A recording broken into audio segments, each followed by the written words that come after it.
Broadcasting live from Youngville, North Carolina and Ontario, Canada. This is GotMead Live, a weekly show where Vicky Rowe and AJ Aramutz bring you the mead news, meadery info, and mead-making discussions from all over, talking with mead makers, mead owners, industry mavens, and influencers. This is GotMead Live, a weekly podcast about mead and the people who love it and where the mead world is going. And now here are your hosts, GotMead owner Vicky Rowe and mead and wine maker AJ Aramutz.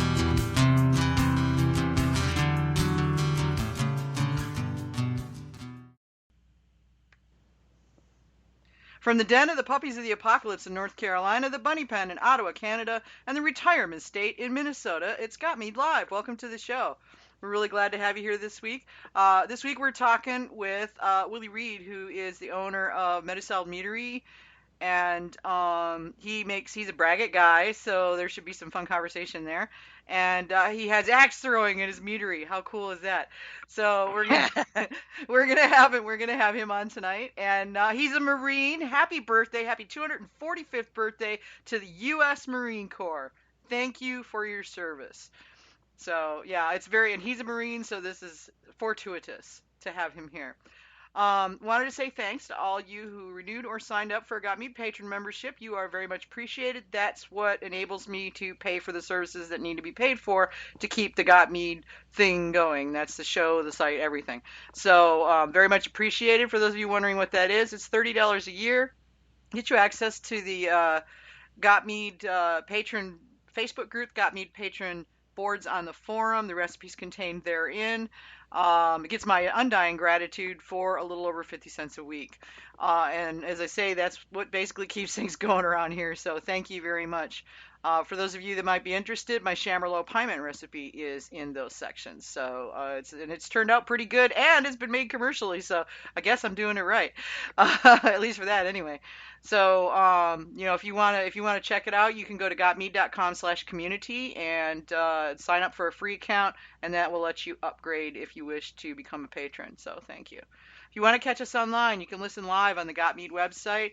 It's gotmead.com. Just click GotMead Live Radio Show. There is a player right there. So if you prefer to listen to us later, you can catch us on Spreaker. That's where we broadcast through. iTunes, SoundCloud, TuneIn, Stitcher Radio, YouTube, Castbox, Deezer, Podcast Addict, and Podchaser, Google Podcasts, and iHeartRadio. Just search GotMead Live. And then you can also listen to us on the show page as well. And there's links on the GotMead Live section of the website to all of these places to make it a little bit easier for you to get there. Online, you can also find us at Facebook. Facebook.com/GotMead is the page. Facebook.com/groups/GotMead is our main group. And there's 3 questions we ask you to answer to get in, and then you're in. It's easy peasy, no worries. On Twitter, we are at RealGotMead. Feel free to tweet us during the show, or any other time for that matter, if you've got a question or idea or what have you. And I'm usually watching during the show, so hopefully we'll catch it. And if you want to send us an email, then you can just go to GotMead Live Radio, GotMead.com, put your mouse over GotMead Live Radio Show. There'll be a drop down. Click that drop down, takes you to a form where you can put in all the info for suggestions, criticisms, people you'd like to see on the show, so on and so forth. We'd love to hear from you, and that goes to me and AJ both. And if you want to call in during the show, the number is 803-443-MEAD. 803-443-6323. What are we drinking? Well, tonight I've got B-Town's Gallberry Blossom Traditional. Oddly enough, I'm getting hints of things I find in a buckwheat mead from this. It's kind of interesting. And I've already had to chase the fruit flies out of it, so they approve. But this is really pleasant. Oh, God, my house is full of them. I've been playing with wild grapes this week. Oh, I saw Talkington was complaining about it, too. He's like, please bring the cold weather. We're just so tired of fruit flies. Yeah. Yeah, so it's really nice and clear. There's a bit of sediment in the bottom of the bottle, but then again, I also can't remember what year I brought this home. It might have been this year, it might have been last year, it might have been the year before. I don't know. Probably not the year before, because I know we moved to stickers at some point. But anyways, it's quite nice, and I'm going to enjoy this. So how about you, Kevin? Well, first up, I'm having a black currant mead made by a local friend and a new mead maker, Nick Ashbrenner. Oh, cool. This one has a giant black currant aroma, earthy, acidic, with some blackberry and raspberry notes. He fermented this for 5 weeks on local Marquette grape pomace, along with a little bit of oak in the primary. It's a semi-sweet with a long acidic finish, and it's really food-friendly and very nice. I'm kind of wishing I had held my dinner until the show, but that probably wouldn't work. And then I have a backup mead, which is one of my own, and this one is definitely a departure for me. It's a sack strength, just at the bottom end, just semi-sweet. It's made with ripe gooseberry fruit and blended with orange blossom, avocado, and a small amount of melter honey from gardener bees. Oh, cool. For a little added complexity, it was fermented with dates and figs. And this one is quite rich and complex. The gooseberry comes through nicely, and it's backed up by the honey and dried fruit in the finish. That's very cool. What's it? I've heard good things about that melter honey. Yeah, I had a little bit of it. I think I got it as a sample from Gardner, and I think I had maybe a pound of it, and I thought, well, a little bit might add some interesting kind of chocolatey, molassesy notes, but I didn't want a lot of it, and so it worked out pretty well, I think. I would definitely try that again. I don't know that I would want to make an entire mead out of that honey, because when you just taste it straight up, it's pretty powerful. Okay. Yeah, I thought about getting some of that, but, well, I'm not buying honey at the moment, so sadly. Trust me, it's so tempting as everybody talking, and I'm sitting over here going, just gonna have to make do with what I got for a while. It's fine. I'm at my limit for honey now. I've stopped. I have to have some sort. Yeah. We know how this works. Yeah. Oh, yeah. If they do another COVID payout thing, some of that might find its way into some honey. I don't know. It'll depend. But there you go. Yeah. But I've got 2 meads tonight from the pile that Tracy Kufus sent to me, and one of them is a strawberry banana. It's made by Omar Diaz. And the other one is, well, let's do that one first. So the strawberry banana, it's kind of a toasted nose, almost like the bananas were grilled or toasted. It's really interesting. And it's sweet. The honey is out front on that. And bananas and strawberry are not super prominent, but the finish has got this sort of roasted bananas and honey thing going on. As it opens it up, as it sits and opens up, and it's mostly gone now, but as it sits and opens up, you get a little bit more banana in the nose, and it's still kind of got that roasted banana thing going on, almost a banana bread thing. So it's kind of interesting. And then the other one is a lemon ginger hibiscus that's made by Tracy Noss. Hi Tracy, I see her on the chat. So the lemon hibiscus has a lovely herbal nose, not grassy, but just sort of that green, wonderful smell. And it tastes of honey and lemon. The hibiscus, I think, kind of got taken over by the honey and lemon, but it's got a beautiful flavor to it. They're both really clean. And this has got a nice, long, sweet honey finish. So well done, guys. These are good. They're going to be gone soon. I appreciate it. Thank you very much. So let's get Willie in here, and we'll have some fun. We'll ask Willie what he's drinking. And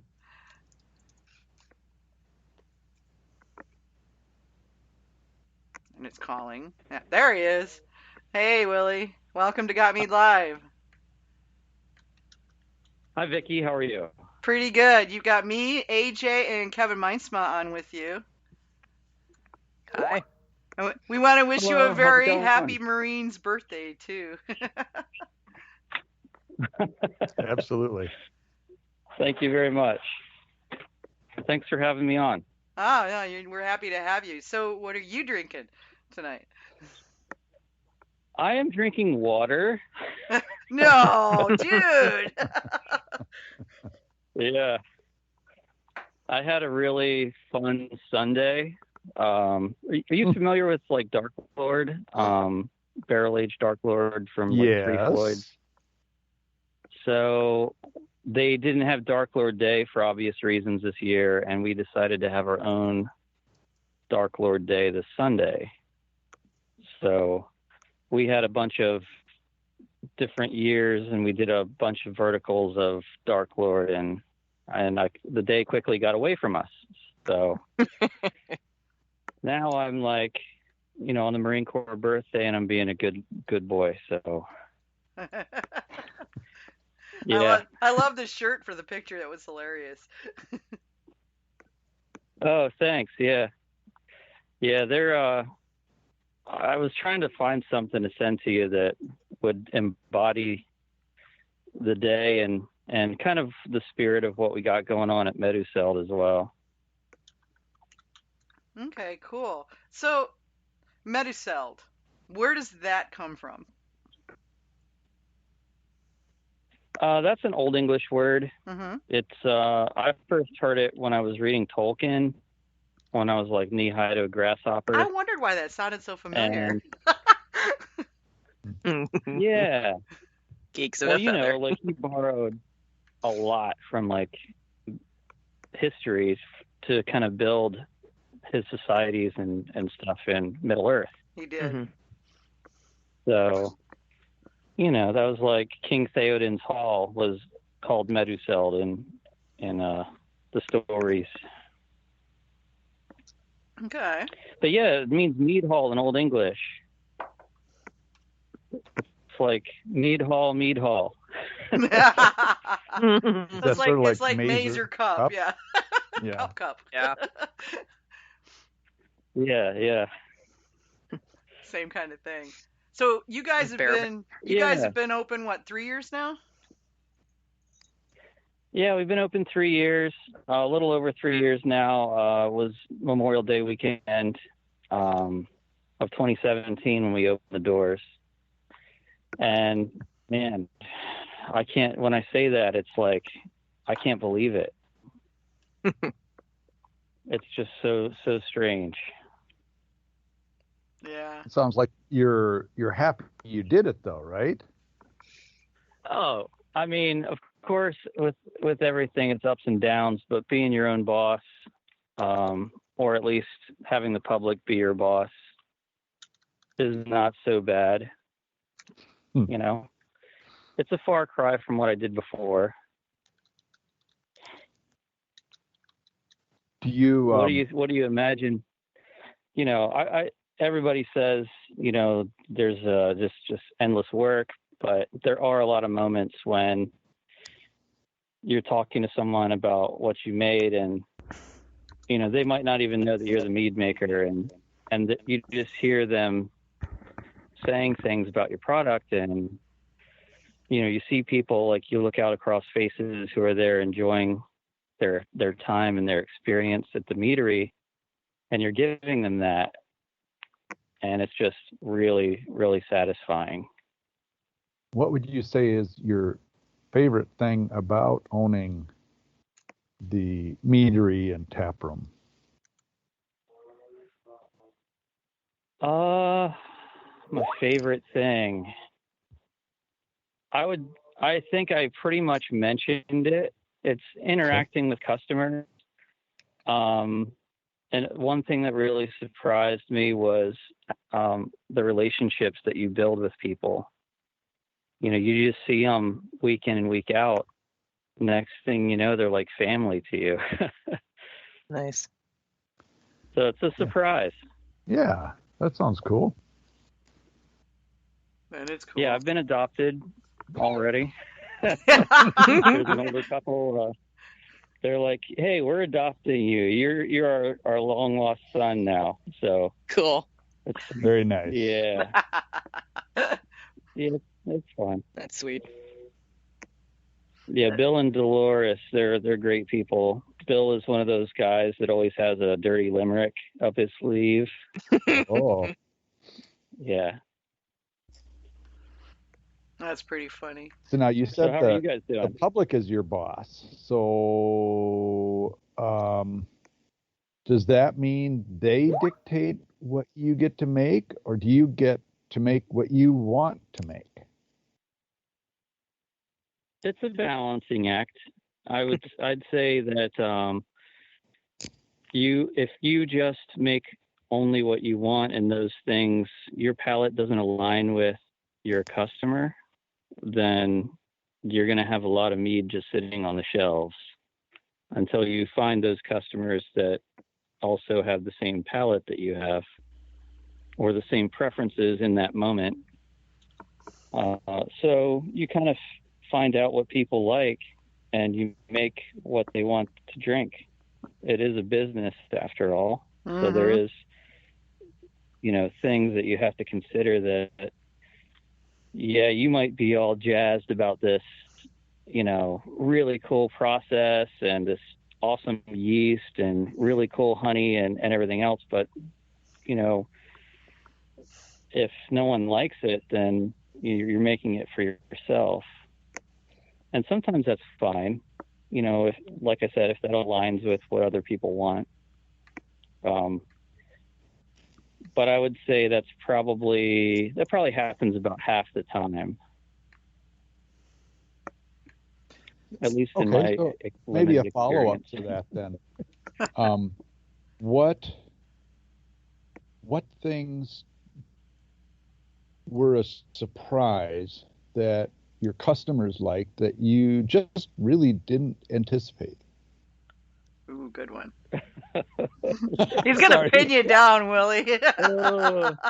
I'm not, no. This is 60 Minutes Mead edition. I'm just exploring because I think people are curious about stuff like this. No, they are. Absolutely. They absolutely are, yeah. A huge surprise. Okay, so I made a lavender mead once, and only once, and it'll be the only time that I ever make one. And I was shocked at how many people liked it, even though I ruined a fermenter making it. No. This is early on. I was using like plastic conicals, and that conical I had to get rid of. It would not. It was like Lavender some kind of forevermore. perfume factory. Oh, no. Oh yeah. Yeah, that's one bad horrible thing about plastic conicals, isn't it? Yeah. They do pick up some of the more overt aromas and flavors a little bit. Yeah, a lot of the strong, herbal things tend to really stick to them. I take it from that comment that you've now switched over entirely to stainless, or not? Well, no, I've just used a lot more of a judicious hand when it comes to using botanicals and that kind of thing, especially botanicals. Those things are, just really, some of them are subtle, and then others, by the ounce are like sledgehammers. It's crazy. So I still use a lot of plastic, but I've switched to drums. I get them from Uline. They're with a lid. They're $100 delivered. Oh yeah, that's so those big. What are they? 80-gallon blue drums? Those things? Well, these are white plastic. I always try to go for the white, like neutral plastic, and they're 55-gallon. Oh, okay. And they have lids that come with them, so you can take a lid off, if you want to, and they're easy to wash out. You can just drag them around the production floor. You can pick them up and tip them over. Mm-hmm. They're pretty handy.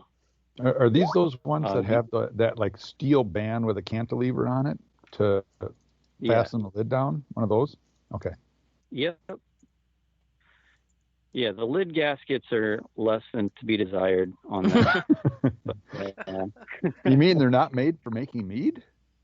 No. Imagine that. Who amazing. knew? Oh my that a God! shipping Yeah. product company doesn't do that. Yeah, they make wine boxes. You think they'd be able to figure this stuff out, Oh yeah. Yeah. No, that's a great solution. I love them. And I've seen those in some other meaderies that I visited as well. And you do see some fermentation going on in some of those, so it must work pretty well. Yeah, it's practical. I like it as well because your batch size remains somewhat on the smaller size. So it allows us to turn our taps faster. And the fermentation characteristics, it also doesn't allow for the batch to get away from you as far as requiring some sort of temperature control. Okay, now that was going to be my next question. So Yeah. you then are fermenting ambient with those things, correct? Yes. Now, So- we're lucky. The Go ahead. Meduseld is in an old tobacco warehouse in Lancaster. It was built around the turn of the 19th century. That's cool. And then 30 years later, yeah, very cool. The dungeon where we ferment everything in, like 30 years after it was built, got a concrete floor poured in it. So we stain the concrete, and our drums rest right on the concrete floor, which also acts as like a heat sink. So even in the warmer months, it's roughly 60, 65 degrees down there. And the floor is cooler, so that draws heat out. Okay. Have you Yeah, run pretty temperature? cool. Have you run temp tests on it to see where it's getting to in the main batch? Just out of curiosity. I like the heat sink idea. I think that's really cool. I'm just wondering, if you have tested that, I've only tested it with my hand. Okay. I haven't dropped a thermometer in there. But I'm like, and usually during a tour, I'll have somebody, I'll pull the lid off and I'm like, hey, put your hand right here, like a few inches above the batch. And they're like, wow, it's warm. And I was like, yeah. Fermentation. That's an exothermic reaction. Yeah. Yeah. So they learn a little bit about stuff. But yeah, it's fun. Do you then pick yeast that tolerates that particular temperature range that your concrete floor is sitting at? Or how do you make that decision without temperature control? Yes. So I've learned a little bit about a few yeasts that I try to, that I know are not going to be too finicky because of temperature issues. One of them, a common yeast I use a lot, is SO5. Okay. It's a beer fermentus. yeast. Yeah, American ale yeast. Mm-hmm. Yeah, that's the Chico strain. I've used that one. Right? It ferments well. It's, it doesn't have a lot of dependence on nutrient additions. It doesn't throw a lot of esters. It's very neutral, and I use that primarily for my draft meads. And I've used some Kavik strains and stuff too in the summer months where I'm just like, hey, here you go, let it rip. And, true to their reputation, you do get a lot of awesome citrusy character out of some of them. It's on my list of things to try. I haven't gotten it yet just because I don't have a plan that includes it yet, but soon I hope. Well, it's a little kind of a pain in the butt too, because a lot of it is liquid. Now they're starting to come out with some dry varieties, but getting liquid yeast delivered is kind of a pain if you're not home a lot. Oh yeah. And it can sit out. Yeah, so you've got this bag of yeast, that's been jostled around in the mail and everything else, and I don't know, it just seems so weird to me. Wouldn't it be delivered at at one brewery though, or at the meadery? No, I don't have daytime hours there unless I'm in the dungeon. Okay. Oh, okay. You still have your day job for now? No. So what I usually do is handle business related stuff during the day, which surprisingly takes up a lot of my day. Or, when the weather's nice, I'll go for a run. I try to maintain some form of physical activity, just for stress relief more than anything. And I really enjoy running and exercising and that kind of thing. So, you know, I'm not there, and there's a daycare above us on the second floor, which is awesome.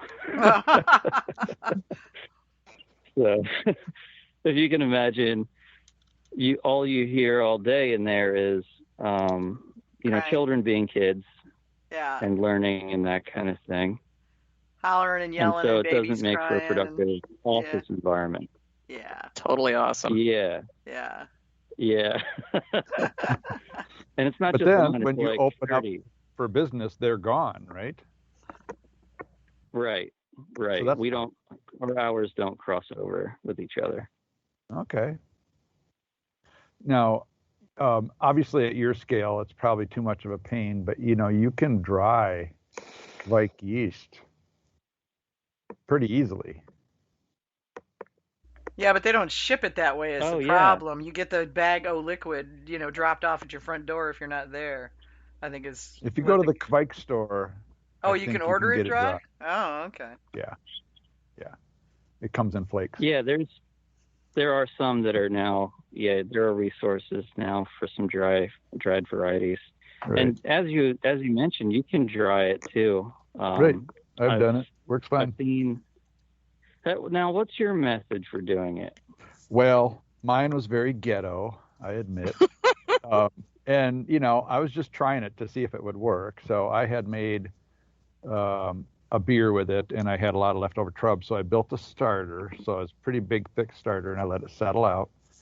Poured off the beer that was on top, and then I laid out parchment paper on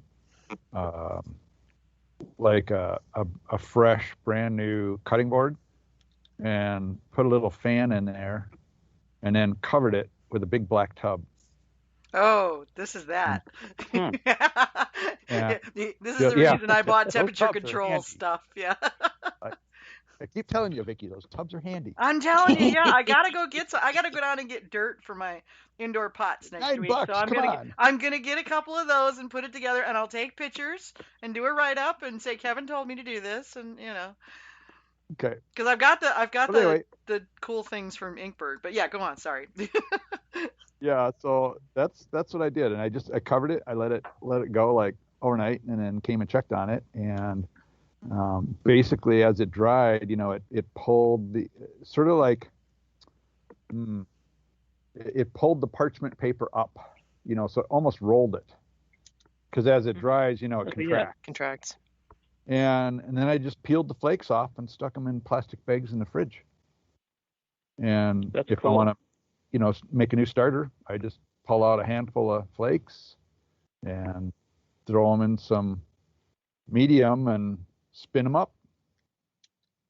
That's pretty cool. That kind of reminds me of another technique that I've heard of or read about in some of the farmhouse brewing books.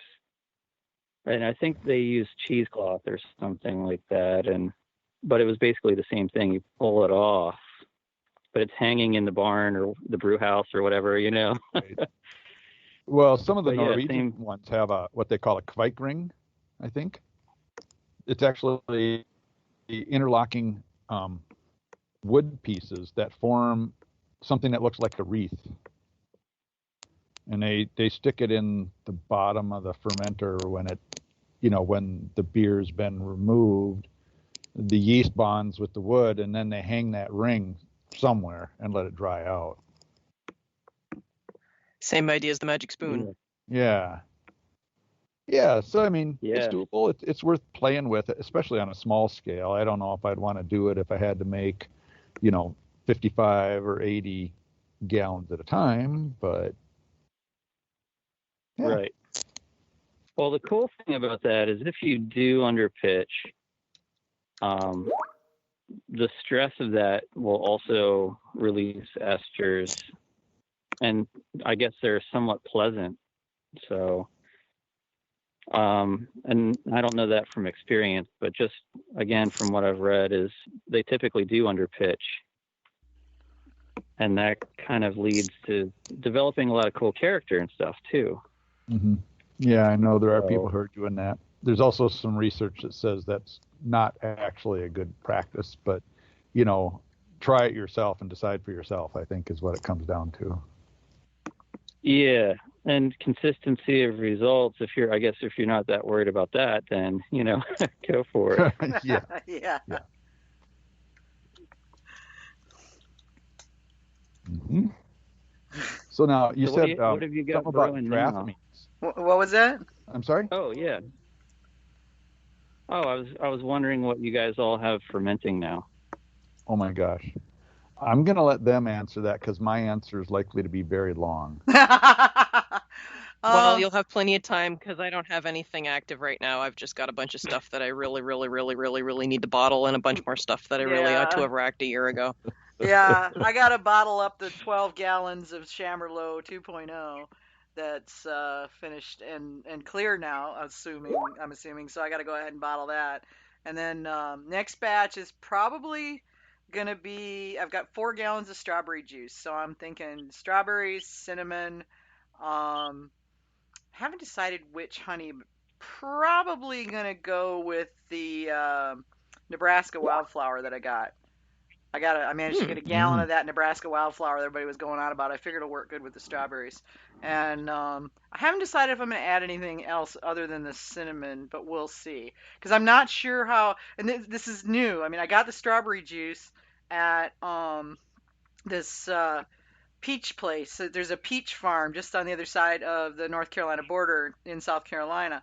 And they sell muscadine juice, peach juice, strawberry juice, and so I got gallons of strawberry juice, no actual berries, just the squeezed juice. So I got to see how I'm not 100% sure how that's going to ferment. We'll find out because I'm going to do it all juice and honey and then rack it onto the, put cinnamon in secondary. So that's kind of the plan. And then I've got 4 gallons of peach juice, similar plan, probably a different honey. I'm thinking maybe pink peppercorn and, or possibly I've got the meadow foam maple combo that's pretty good too. So that's a possibility. And the peach will have cinnamon and ginger and probably a little nutmeg in it that I'll rack on too. And then the other one and then the third one I've got, and this is probably going to take me till Christmas to get all this done.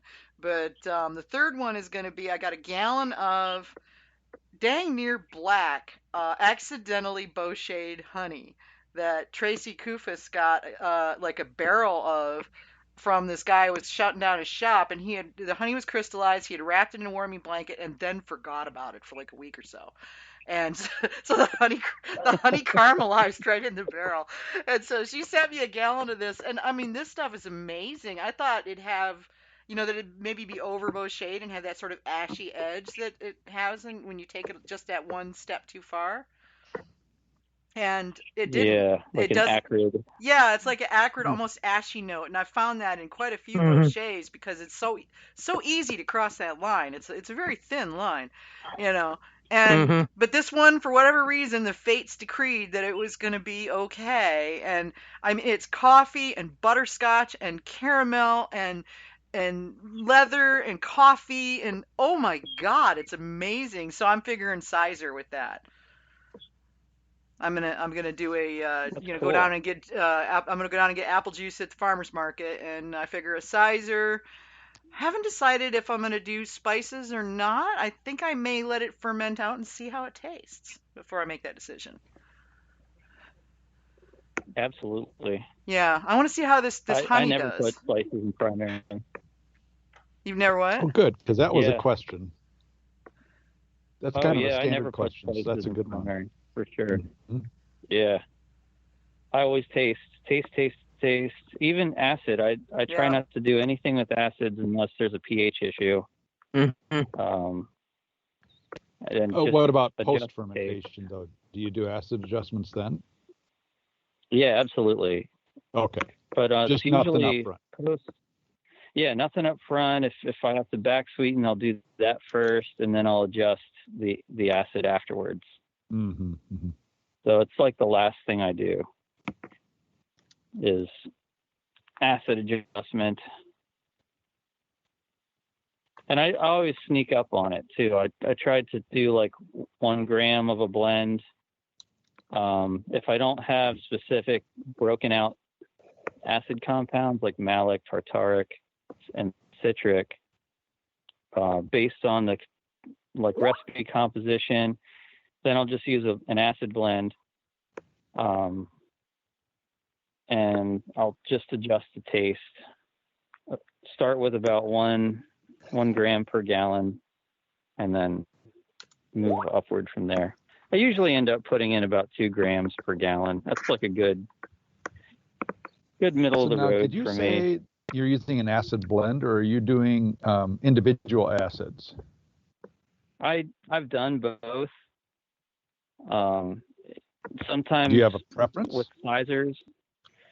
Yeah, I mean, like I have a sizer that I really like to use malic in, because I feel like that acid type tends to bring a little bit more green apple note. Mm-hmm.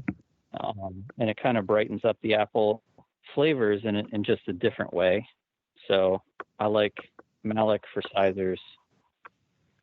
I agree. I mean, it is the dominant blend. acid in apple, right? So it seems appropriate. Yeah. And there are a lot of people that have citric acid issues, like citric acid intolerances and allergies and that kind of thing. One of our prior bartenders, her father had a citric acid. He was severely allergic to it. So I've never heard that. I know a person who's Yeah. got that too.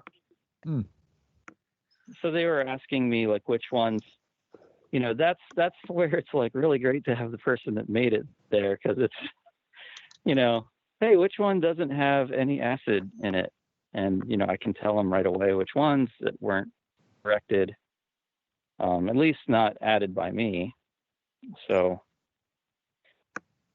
yeah. But when you look at some fruit concentrates and things, sometimes they have them in there as well, other compounds. Well, certainly fruit juice that you buy in the grocery stores almost all have citric acid added to them. I'm sure there's Right. some that don't, but mostly they do. Mm-hmm.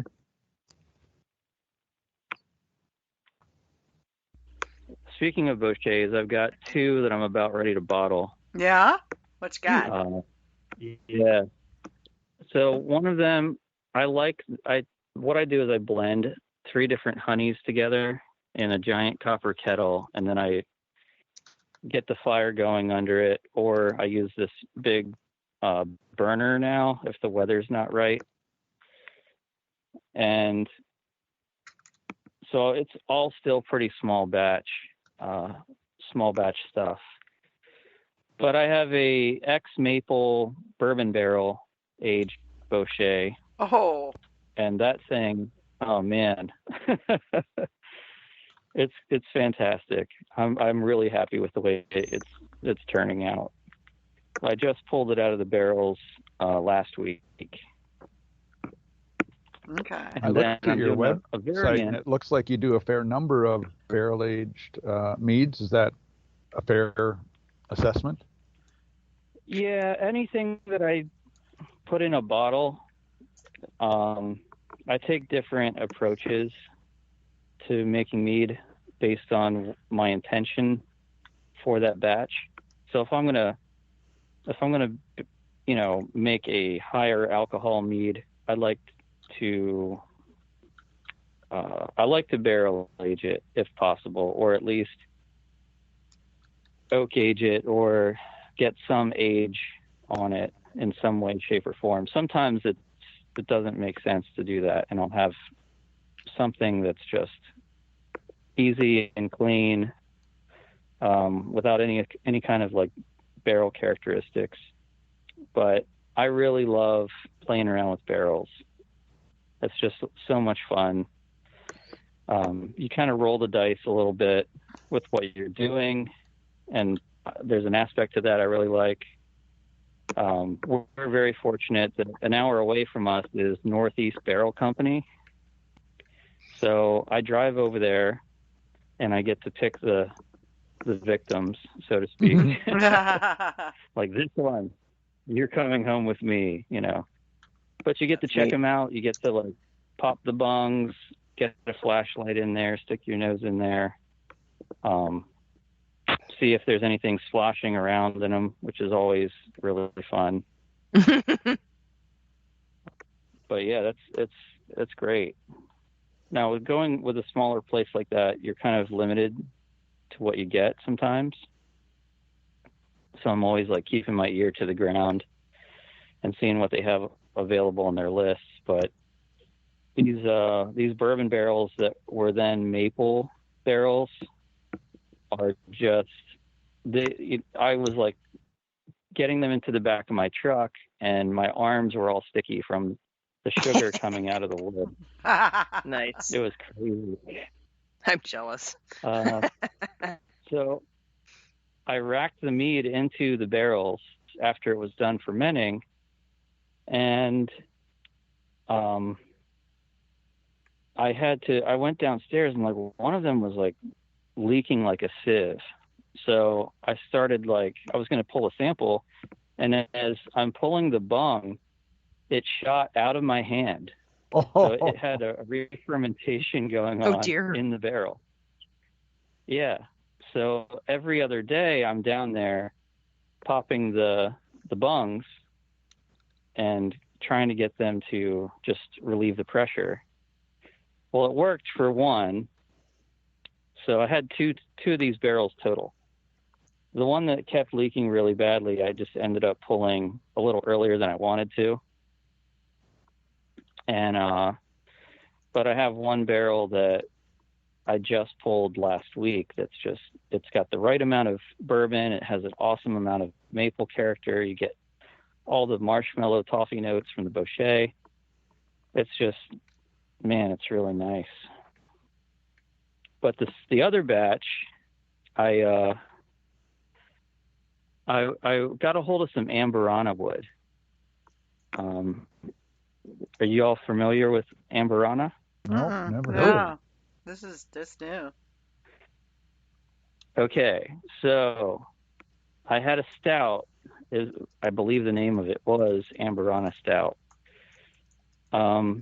Like, I want to say before COVID.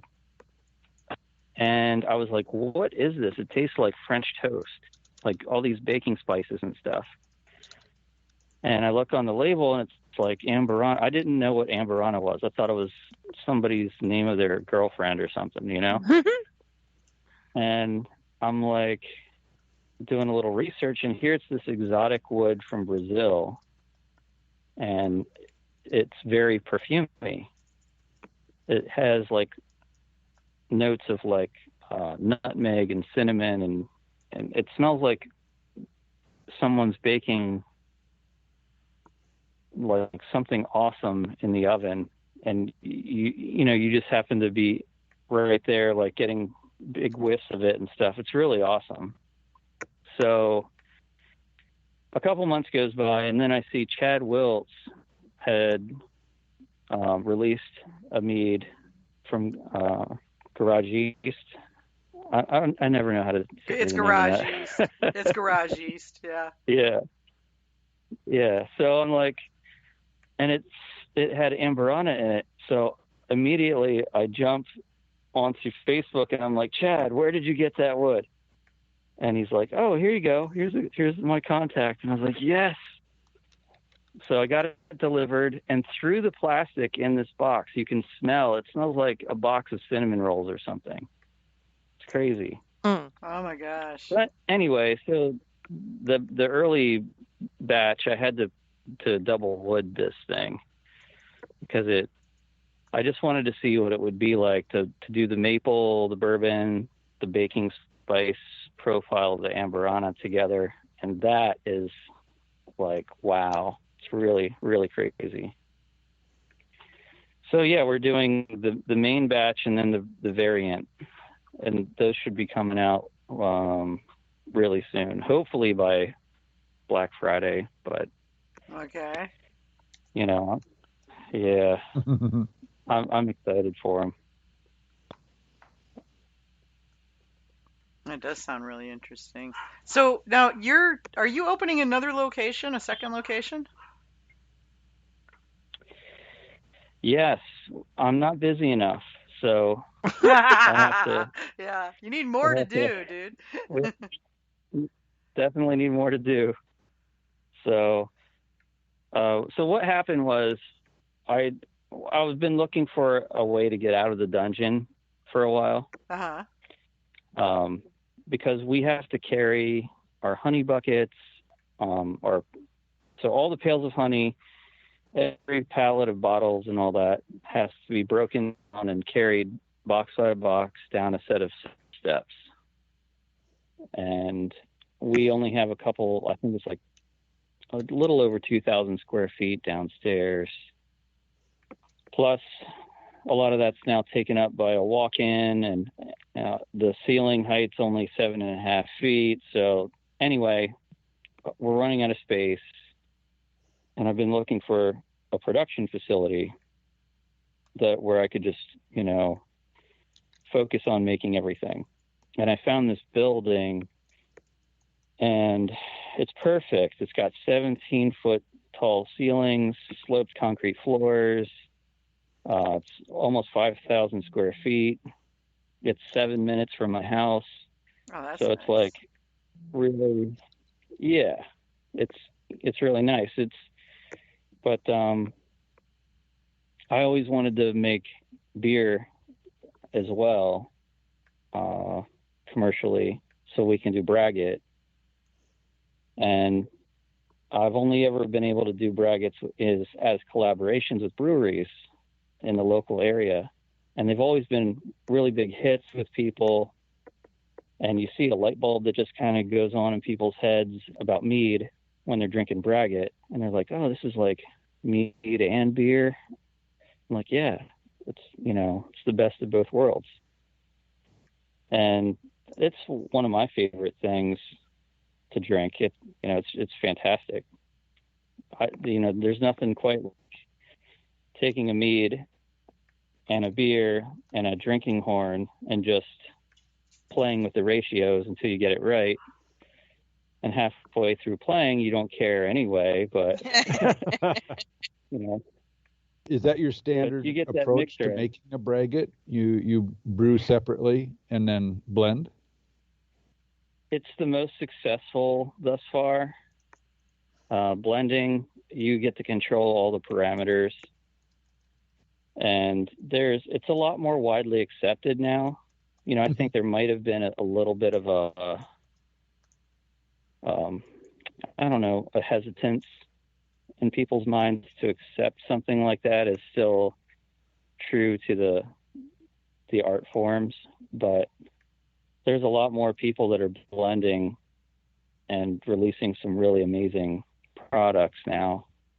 Yeah. Well, as far as blending is like concerned, when was the last time you had a wine that was 100% varietal? Right. So, yeah. Or, there are these blending houses that it's just as much of an art form. Oh, yeah. As, creating the base product to begin with. Mm-hmm. And you can really elevate some things by just a touch of this, a touch of that. So, yeah. And I see like Firestone Walker, I'll point to them. They're releasing all these beers that they've got barrels from 2012 in it, and then this wine barrel aged stout, and just all these things, and it's like 4 barrels blended into one bottle, and it's really, really cool. And some of those are collaborations. You'll have barrels that were aged, and someone local to them, they had something that they made in it, like a red wine or a rye whiskey or something. So it's cool because you can kind of bring other people to the party.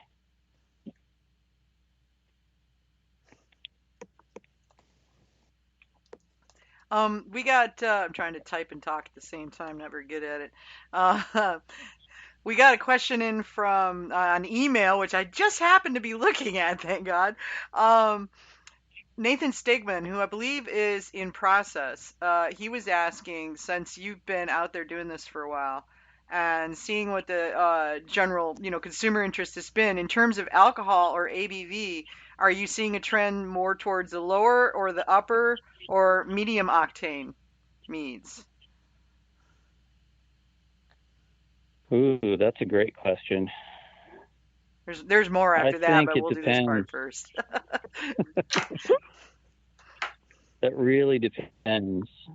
I can say that in the tap room, people are reaching for our draft meads more often, and we do flights. And so they'll look at our bottle menu, and then they'll go back to the draft menu probably 3/4 of the time.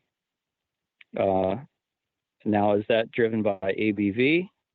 Because most of our things on draft are 5 to 8%, or is that driven by the variety of flavors we have on tap? Not quite sure.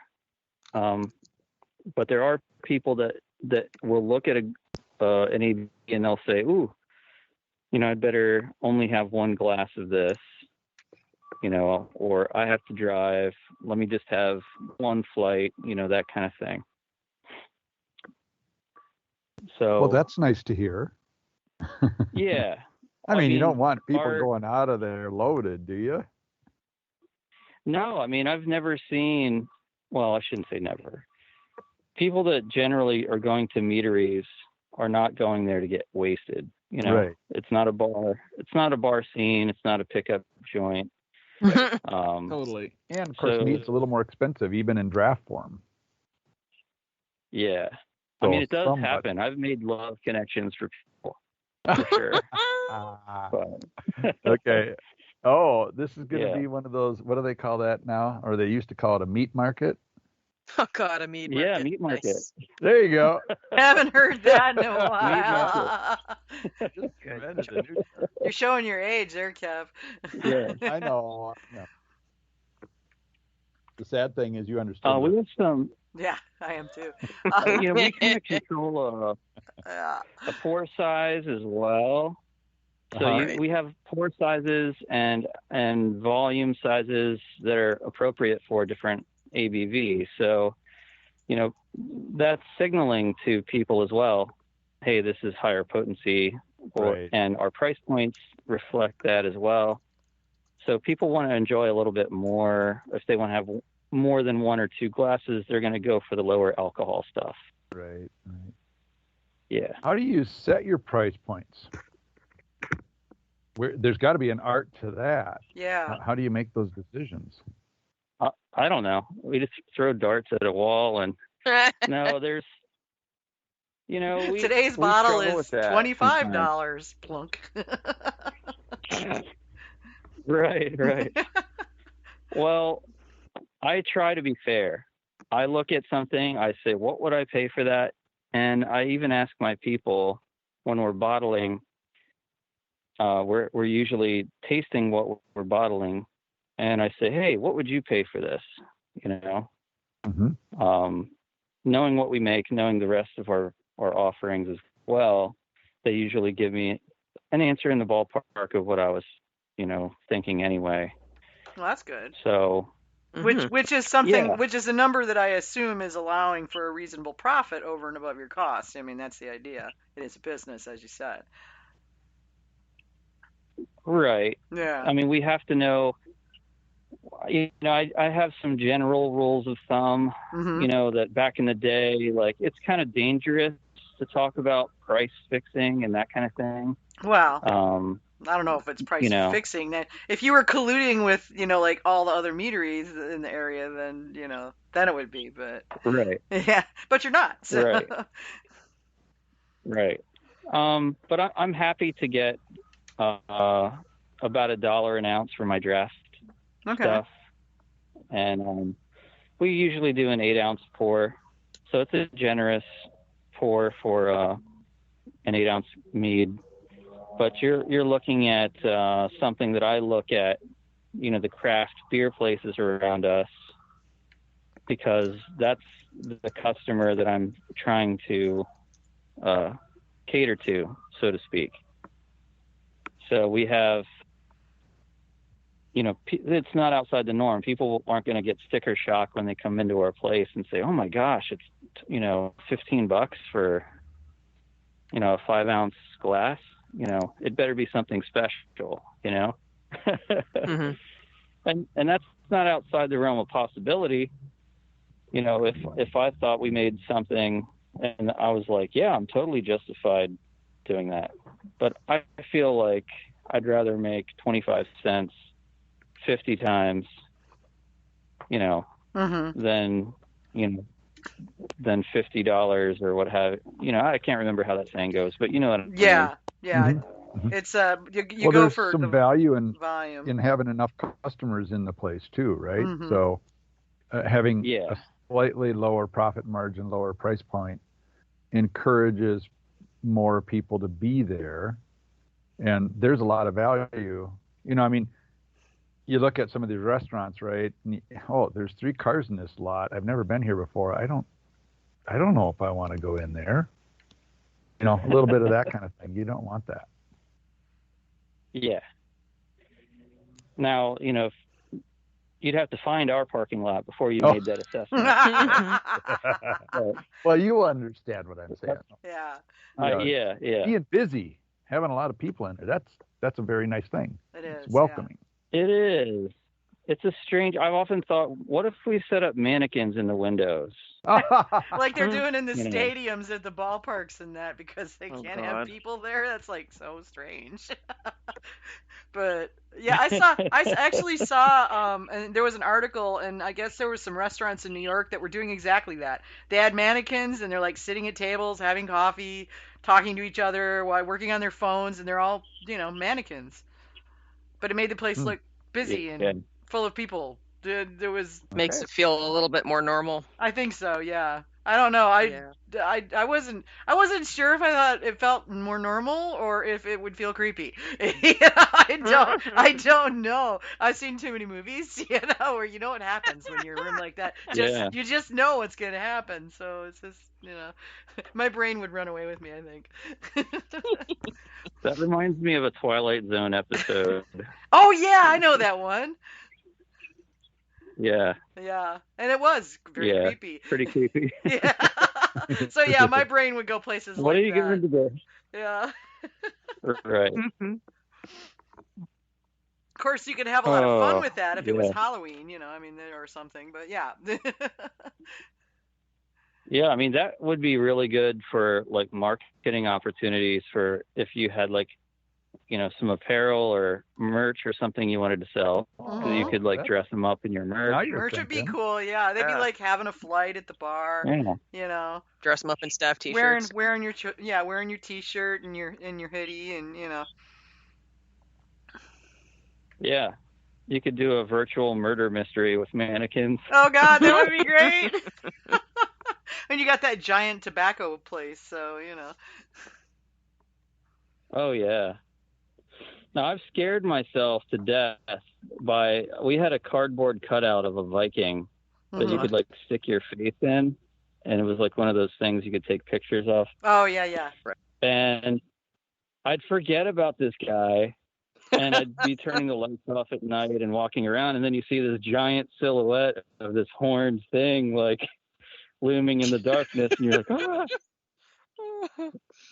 I can't imagine having like closing everything up at night and having a bunch of mannequins standing around. Like, ooh, that'd be crazy. Yeah, that would be a little Twilight Zone.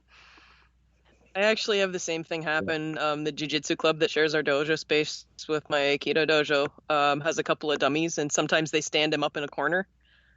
And you always do a double take when you walk around the corner and he's standing there. So I totally feel you on the Yeah. What do you do? Oh right, yeah, it's not real. So, we took sort of a left turn. You just yelled judo chop. Right. Yeah. We took a little bit of a left turn into the Twilight Zone there. Nathan had also asked, what's the lowest ABV hydromel you've made that's most popular and the highest near sack that hits the best mark with your customers? Boy, he's digging deep here. Yeah. I have a sizer. It's an apple sizer. That one, it's called Old Tom's sizer. It's buckwheat mead with straight up local apple cider mixed into it and a little bit of American oak spirals thrown in there for some vanillins and to kind of tie the two flavors together. That one's very popular. That runs right around 5 to 6%. And I also have one I call Noble Compromise, which is sort of like a riff off of a Czech Pilsner. It's wildflower mead at 4%. And then I put in like a little bit of a hop tea that I make with Saz hops. Mm-hmm. Oh, I like that one. And pour that in. And then I'll back sweeten with just a touch of buckwheat. That helps give it color, and it helps bring out a little bit of grassiness that helps accentuate the hop character a little bit. And those two are really nice. But I got to say, out of those two are great, but sweet tea, I make one called Sweet Tea. And that has been requested more and more by a lot of people. And that is just a wildflower mead that I ferment dry, and then I back sweeten with more wildflower to taste, but I steep a crap ton of Darjeeling tea bags in it. You can use whatever kind of tea you'd like, but I like Darjeeling because it's a little more complex than just your average black tea. It has little floral notes and fruity notes and things like that. So it's really, really tasty. Cool. Is this something you're doing post-fermentation, the steeping part? Yeah, post-fermentation. Okay. Cool. Very cool. And I usually grab like 3 or 4 boxes. It depends on your batch size, but I'm doing like, like I want to say it's like 4 tea bags to a gallon or something like that. Okay. So it's pretty strong. And then you leave it in for what length of time on average? Obviously, it's going to vary a little, but... Yeah, I would say a week. Okay. Longer than I would have thought. Yeah. I've never made anything Darjeeling is mead-wise, so, yeah. It doesn't go worse can after. Really... Wow. Darjeeling is pretty forgiving. There's some teas like, Lipton, like a bunch of black tea. Uh-huh. I think you want to use something that you would actually drink, Yeah. Now, Vicky, you probably remember this, and I'm sure some other people do too, but there used to be a time in mead making when people would use tea just for tannin. Yep. Yeah, we did. Guilty as charged. Guilty as charged, yep. Yeah. And I mean, for the most part, it worked. And that sizer, in fact, you reminded me, I've got some chai on the way. That's what Sergio used for his chai mead is going to go in the sizer, and there's a black tea in that, so I'll get tannin from that. I actually still do it for some of my wines. No kidding. Tea. Yeah, why not? That's cool. If it works. Yeah, I usually use something like 1 tea bag steeped in a cup of water until the cup is completely cold. And that's enough to up the tannins for some of the things that just need a little bit of a bite. Oh, that's cool. Yeah, I've been doing that since I started making wines in like 2004. That's awesome. I've had it to where, you can tell it was internet instructions from people, because they're like, we get a lot of people that'll come in and they're like, yeah, I got this Joam recipe, or I got this, these other recipes off the internet, and it said to do this. And, they want us to like taste it and tell them how it is and stuff, which is a pretty cool thing. You know, it's very humbling to be like brought alcohol and say, hey, drink my alcohol and tell me what you think of it. And are you also very careful in your response? I don't know. I guess I've been fortunate. I haven't been brought a lot of stuff that's had to be, haven't had to be too tactful or anything. That's nice. But I kind of gauge the person, like, or what are they really looking for? Like, and usually I'll say, well, what do you think of it? You know, that's like my first question. Are you happy with this?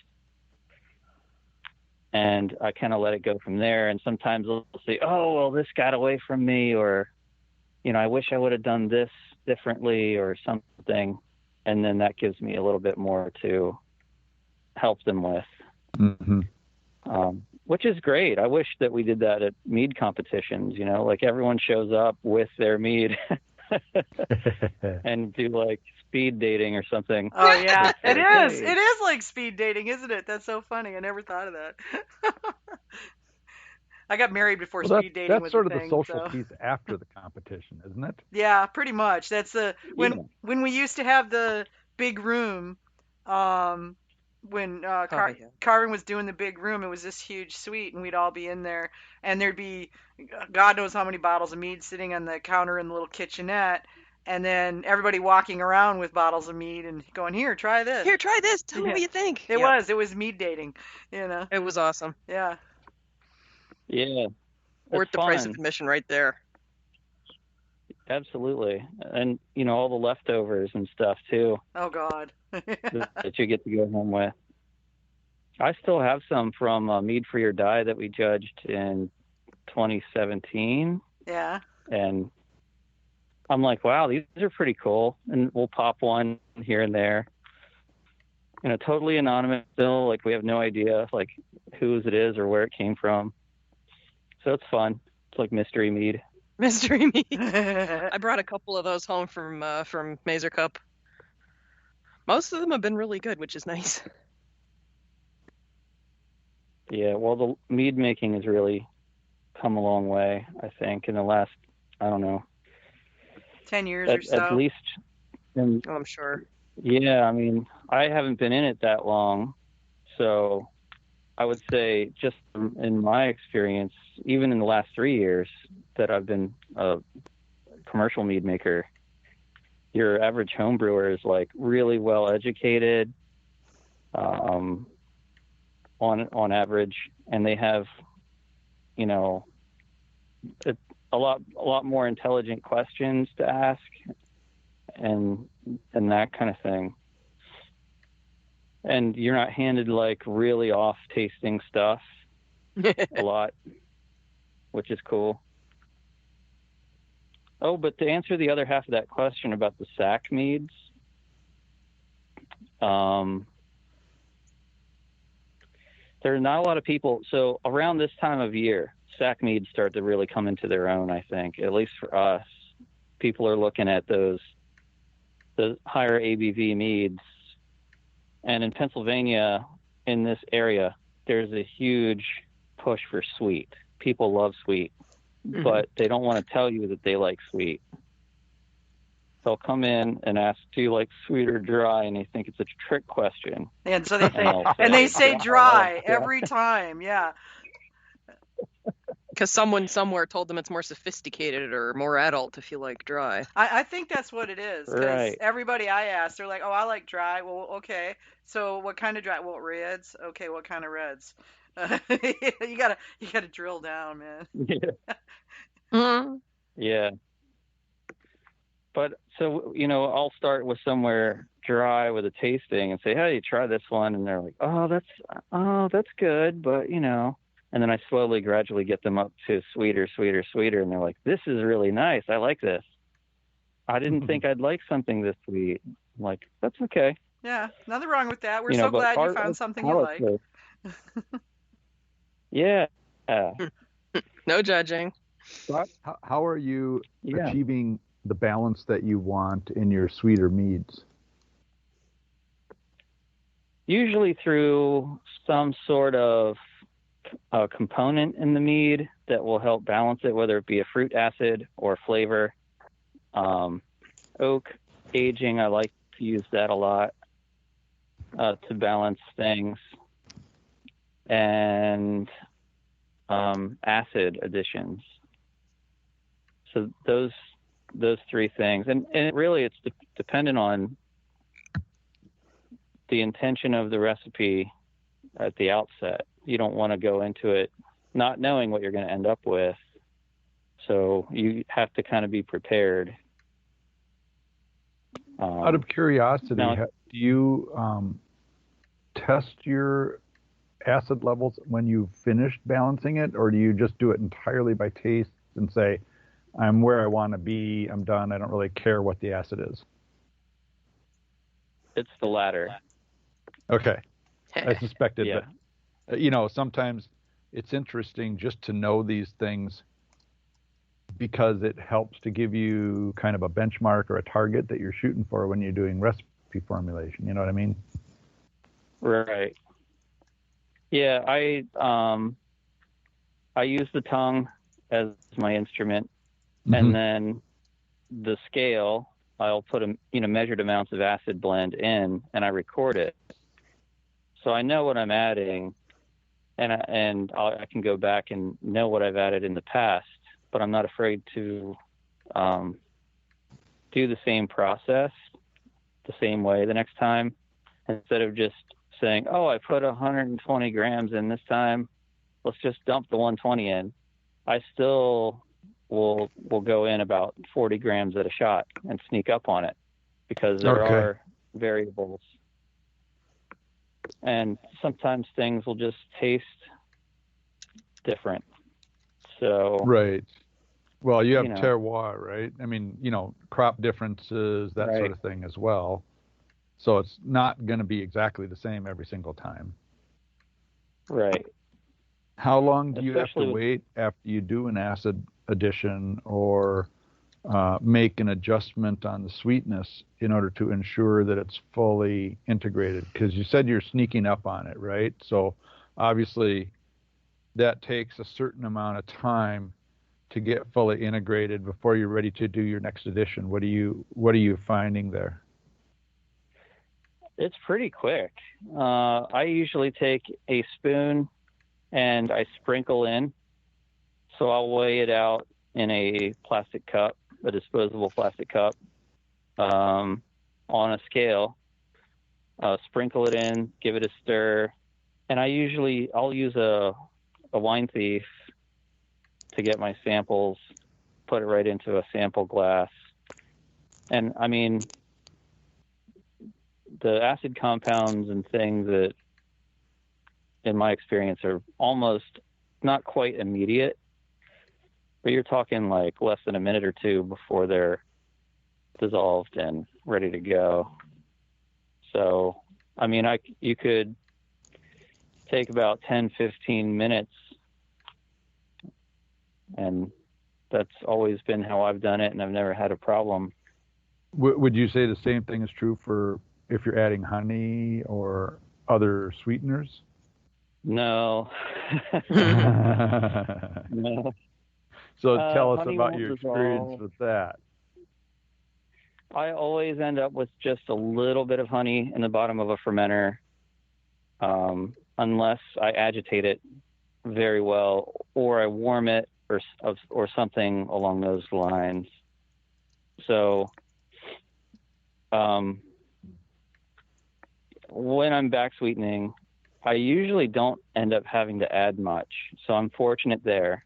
I'm also fortunate that I have a see-through vessel to some degree, because those white plastic fermenters, you can kind of see things like sticking to the sides, and you can feel it with the paddle when you're probing around in the bottom, gently with the paddle.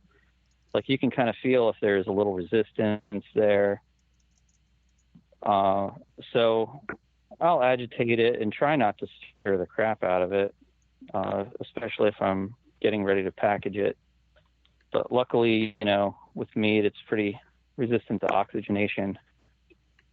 So I'm not too worried about a lot of that. And I'm assuming that's But, because you've stabilized your mead already at this point, right? right. I mean, if you're back sweetening, Right. you've stabilized it. Right.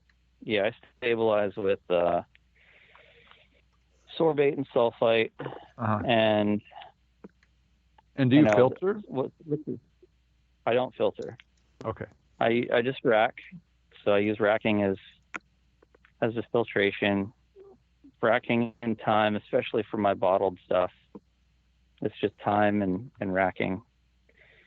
I did filter to begin with. I had a Frankenstein version that John from Opigard Meadery was like putting together these little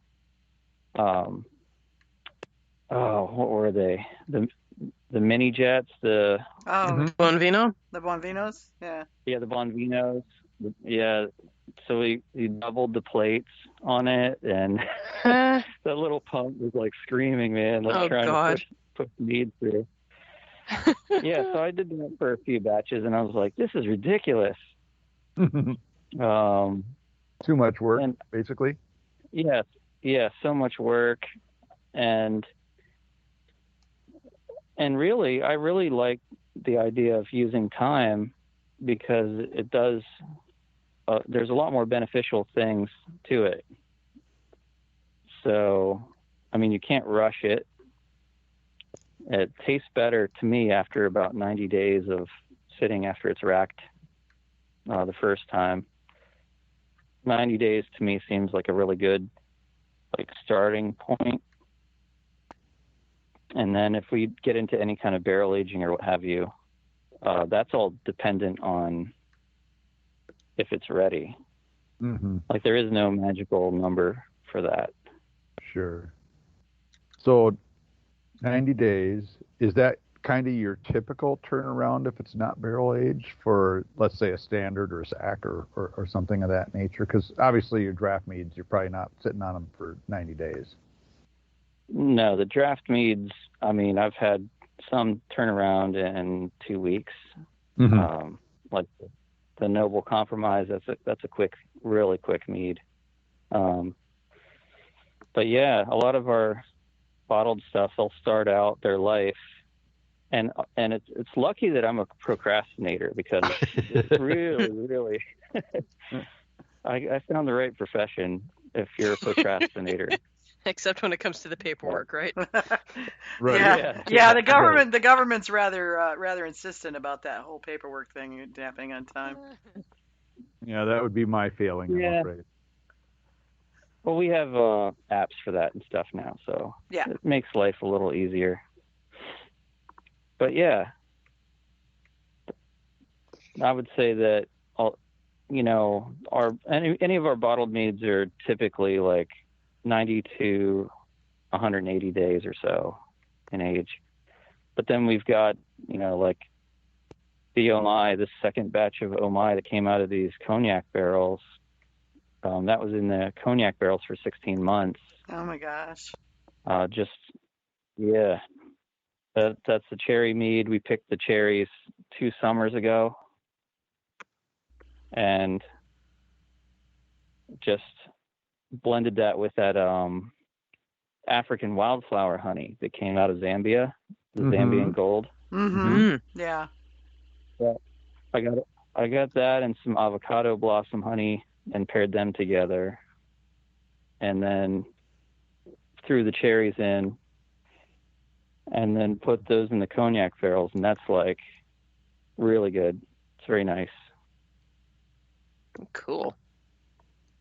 Yeah, there was something about that honey that was just really weird when you opened it up and just took a sniff at first. Mm-hmm. There was like a pungent kind of aromatic quality to it, like a pungent botanical kind of quality to it, which was really cool. Mm-hmm. And I guess that kind of makes sense, because it's coming from an area of the world that has a whole different flora than what we have. Right. Well, and they use a lot of smoke to get the hives down out of the trees. So that honey has a pretty strong, well, strong might be the wrong word, but it has a noticeable smoke character to it. Interesting. The thing I found neatest about that is using it in iced tea, you can still get the honey character without the sweetness. Oh, no kidding? Yeah, I found it. I was really, really enjoying it in my iced tea. I do like that honey. Wow. It's a lot of fun to work with. Yeah, well, I hardly need any of it in the. I need like 3 times more of my regular clover honey to actually get honey character, and by then it's too sweet for me. But this was just right. Yeah. Then you've got that southern sweet tea. Yeah, we like. I'm not Southern, so I don't know that stuff. Folks down here like their sweet tea. It's it's a thing. My first time my parents came down here when we moved to Atlanta, they had no idea that the tea is already sweet. If you ask for tea, it's just assumed that you want sweet tea. And so my mom dumped her usual couple spoonfuls of sugar in there, and then of course she had tea syrup at that point. So yeah, it was a bit of a shock to them. I was like, "Well, Mom, they already sweetened it." Well, why didn't you tell me? 'Cause it's tea. It's always sweet.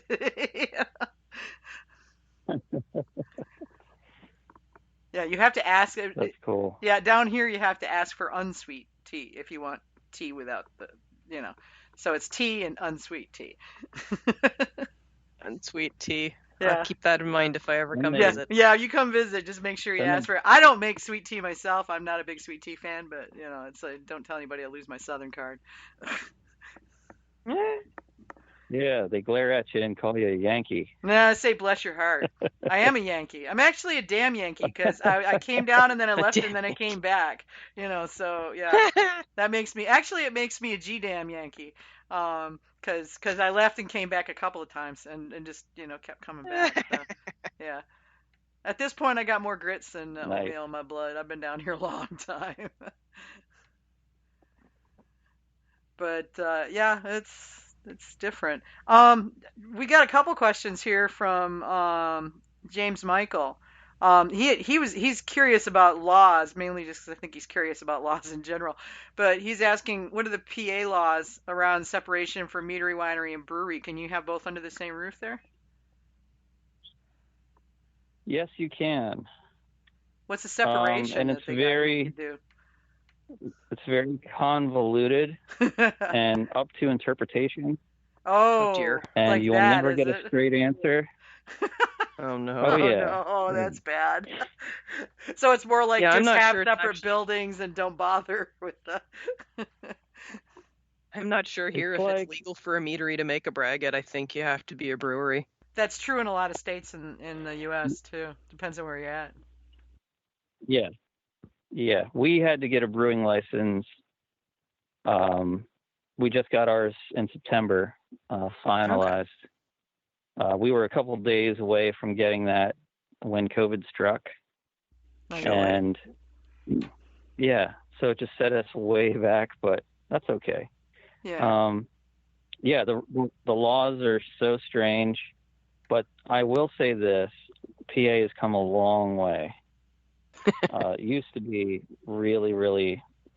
I mean, it's still bizarre, but it used to be even more so.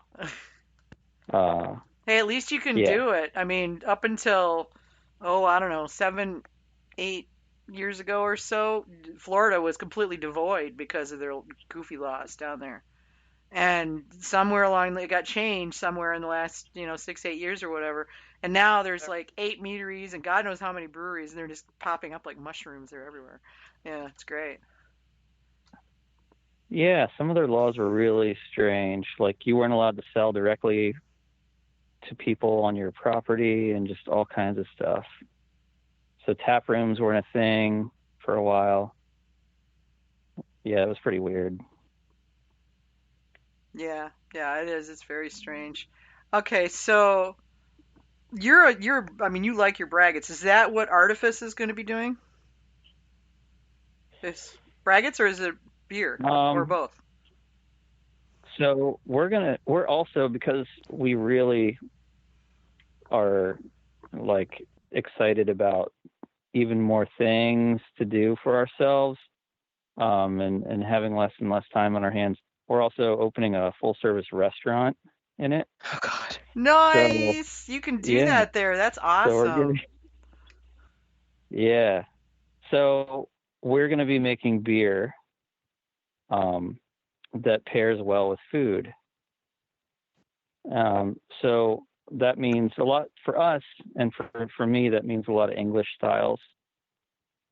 And so I'm looking at, you take in concept, you take Meduseld, who's like tracing back to like pre 1066, pre Battle of Hastings, where mead halls were a thing. And then you come into the future with Artifice, and you have the world is a much smaller place. Multiculturalism's a thing. So, got, the age of the Industrial Revolution with like steampunk stuff going on. This is at least in my head. So this is kind of like a stream of consciousness thing. So I apologize. But, you have like this, I'm thinking of like the World's Fair, and like hot air balloons and Oh yeah. the race around the world. And, Yeah. And that kind of era. industrial looking things and and coming inventions, and that's cool. I like that. Yeah. So I just think it's cool that it's the age of invention, and our brew house is going to be all electric. The food is going to be we're going to borrow from a lot of different cultures, but some of it's going to be street food derived from places that I've had the pleasure of eating around the world, and a lot of places when I was in the military. Mm-hmm. And some of the cuisine in these places, when you're drunk, is just like amazing. So. Oh God, yeah. When we're allowed, to cross state lines again, I'm gonna have to come up. Yeah. So I really love the idea of having a lot of elevated but simple things on the menu. Lots of meat on a stick type things, street but with tacos? a twist. Yeah, we're going to do some tacos. Yeah, I gotta have tacos. Pierogies. Oh yeah, pierogi. Oh yeah. We'll have fun with some pierogi. Burgers. Well, you had me at meat on a stick. I know, right? Put it on a stick and they'll eat it. And I know this is true because I put raw turnips on a stick and was able to sell them at a Ren fair. It was astonishing. We sat on the ground. We sat on the ground in the middle of a pathway and sold raw turnips on a stick, and people were happy to buy them. I was like, "Oh, this is weird." Did they actually eat them? I don't know, but they bought them. I mean, well, we just kind of gave them to them. It was a joke, but it was just people were perfectly willing to come and get raw turnips on a stick. I'm like, okie dokie then. I wouldn't advise you do that in the brewery though, Willie. It probably wouldn't go over really well. Well, we could call it our vegetarian section. This is a vegan. This is a vegan on a vegan food on a stick. I would say a vegan on a stick. That would be mean, but oh God. Yeah, let's not put vegans. Yeah. Let's not put vegans on a stick. Yeah, I think that would be cruel. But yeah, that's really cool. Yeah. So our beer, to me, we're also in Mannheim, so we kind of have to know our market as well with our beer production. So I can't just put Braggots on. I have to make a good like dry Irish stout, sort of like Guinness. That's one of my favorite types of beer to drink. Okay. So that's going to be in regular rotation. A good. We'll be doing some cask ales and stuff too, and cask Braggots. Cask conditioned stuff. Okay. Yeah, and then Braggots are going to be. Some of them will be stronger, almost like barley wine strength, and others will be sort of like these lower ABV stouts or porters, if you will. and they'll have a blended character to them. So you do get the honey. I'd hesitate to call it a honey beer, but that would be the basic gist of it. Like a light lager with a little bit of a honey character instead of just straight up, light American lager or something like that, which we've done in the past with other breweries local to us. We've blended meads with their beers before to really good effect. So they don't all have to be like really strong, high gravity, sticky sweet things. But there should be some honey character present. Mm-hmm. And I think what people go wrong is they tend to, and I do this too, but you tend to take braggot making from the perspective of, hey, here's X beer style. Let's take some of the base grain out and then add honey in, and now it's a braggot. Well, technically that might be true, and you may get lucky, and it might taste delicious. Usually you're going to end up with something that's really dry and the taste very alcoholic, and it's not going to have a lot of balance to it. So, and we're still trying to find out like what we're going to do for certain recipes and things, because we're experimenting on the small scale right now. Yeah. Are you leaning towards a particular base style for the beer style for your braggots? That was a question from Tracy Kufus. No, we're not. I'm trying not to do that. Okay. It's kind of an easy way to make a braggot at the beginning. But when you're doing a recipe construction, to me, it's more about the intentional end result. What do you want it to taste like? Okay, take that. How do we get there? How do we build the recipe so that it's at the appropriate alcohol level? The fermentation characteristics are still supported by enough grain. You don't have to add too much nutrient, all these different things. Do you want it to be hazy? Do you want it to have a nice head retention? That's another problem with braggot, is head retention a lot of times. So you have to add other grains and things. Yeah. And as you know, honey ferments out almost completely. Mm-hmm. So that will tend to make a beer taste drier than it actually is. Well, what I mean is, you think it's going to be sweet, and it ends up a lot drier and higher in alcohol. So, and sometimes the flavor of the honey can get washed out. So it's a big balancing act. Yeah, I can see where it would be. I've never made a braggot. I've drunk a number of them, but it's not a style I've tackled, and I don't know that I will. It's not my favorite. I mean, I've had really good ones, but just overall, I tend to lean more towards fruity things and spicy things. I've made a few, but Yeah. they were fruity and spicy. Yeah. I think that's why, like, the most success we've had is with blending. Yeah. Because makes sense. You can control the ratio, and we can do it right in your glass too, just like a cocktail. So Yeah. I even thought about this idea of like having dice on the bar. Oh, And then dude. Roll up your drink? Yeah, roll Cool. up a drink. That's Yeah. way cool. I love it. That's awesome. Yeah. Sounds like a D&D player. It does. Yes. Well, it happens. Yeah, you could even get the right dice, No, Yeah, you're going to have absolutely. You can custom-made even get- polyhedrons that Yeah. have whatever you've got on it. Yeah. Because you Right. can't have a 7-cider made.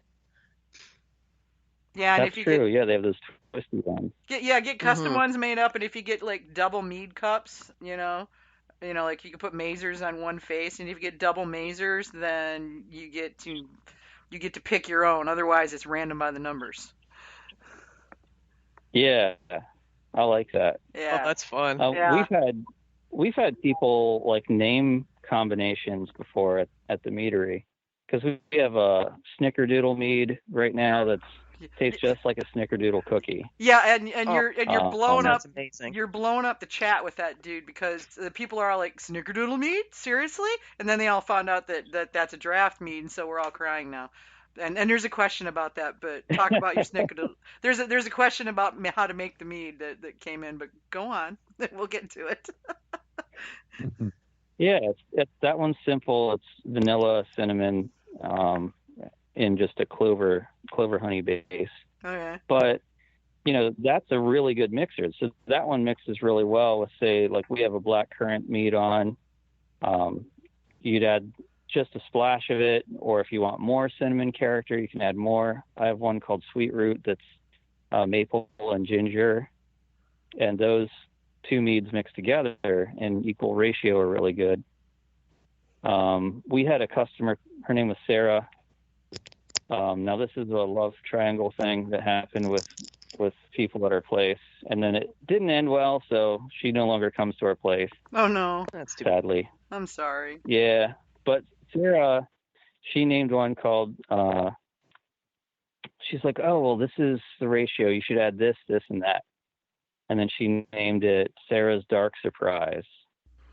Ooh. And it That's was very Stephen a King-y. surprise. But, yeah. So you need to have a But it companion was a lot drink of fun. called the Walking Dude, you know? Yeah. That's pretty cool. I like So that. they're- I like that idea. Yeah, it's fun. It is. So the dice thing with the braggot, that I think that's got to happen now. I think you're right. Yeah. We're gonna need pictures. That's So, gonna be awesome. yeah, we're gonna need, and video would be good too. You know. Video, yes. Yeah, video. Absolutely. Yeah, totally.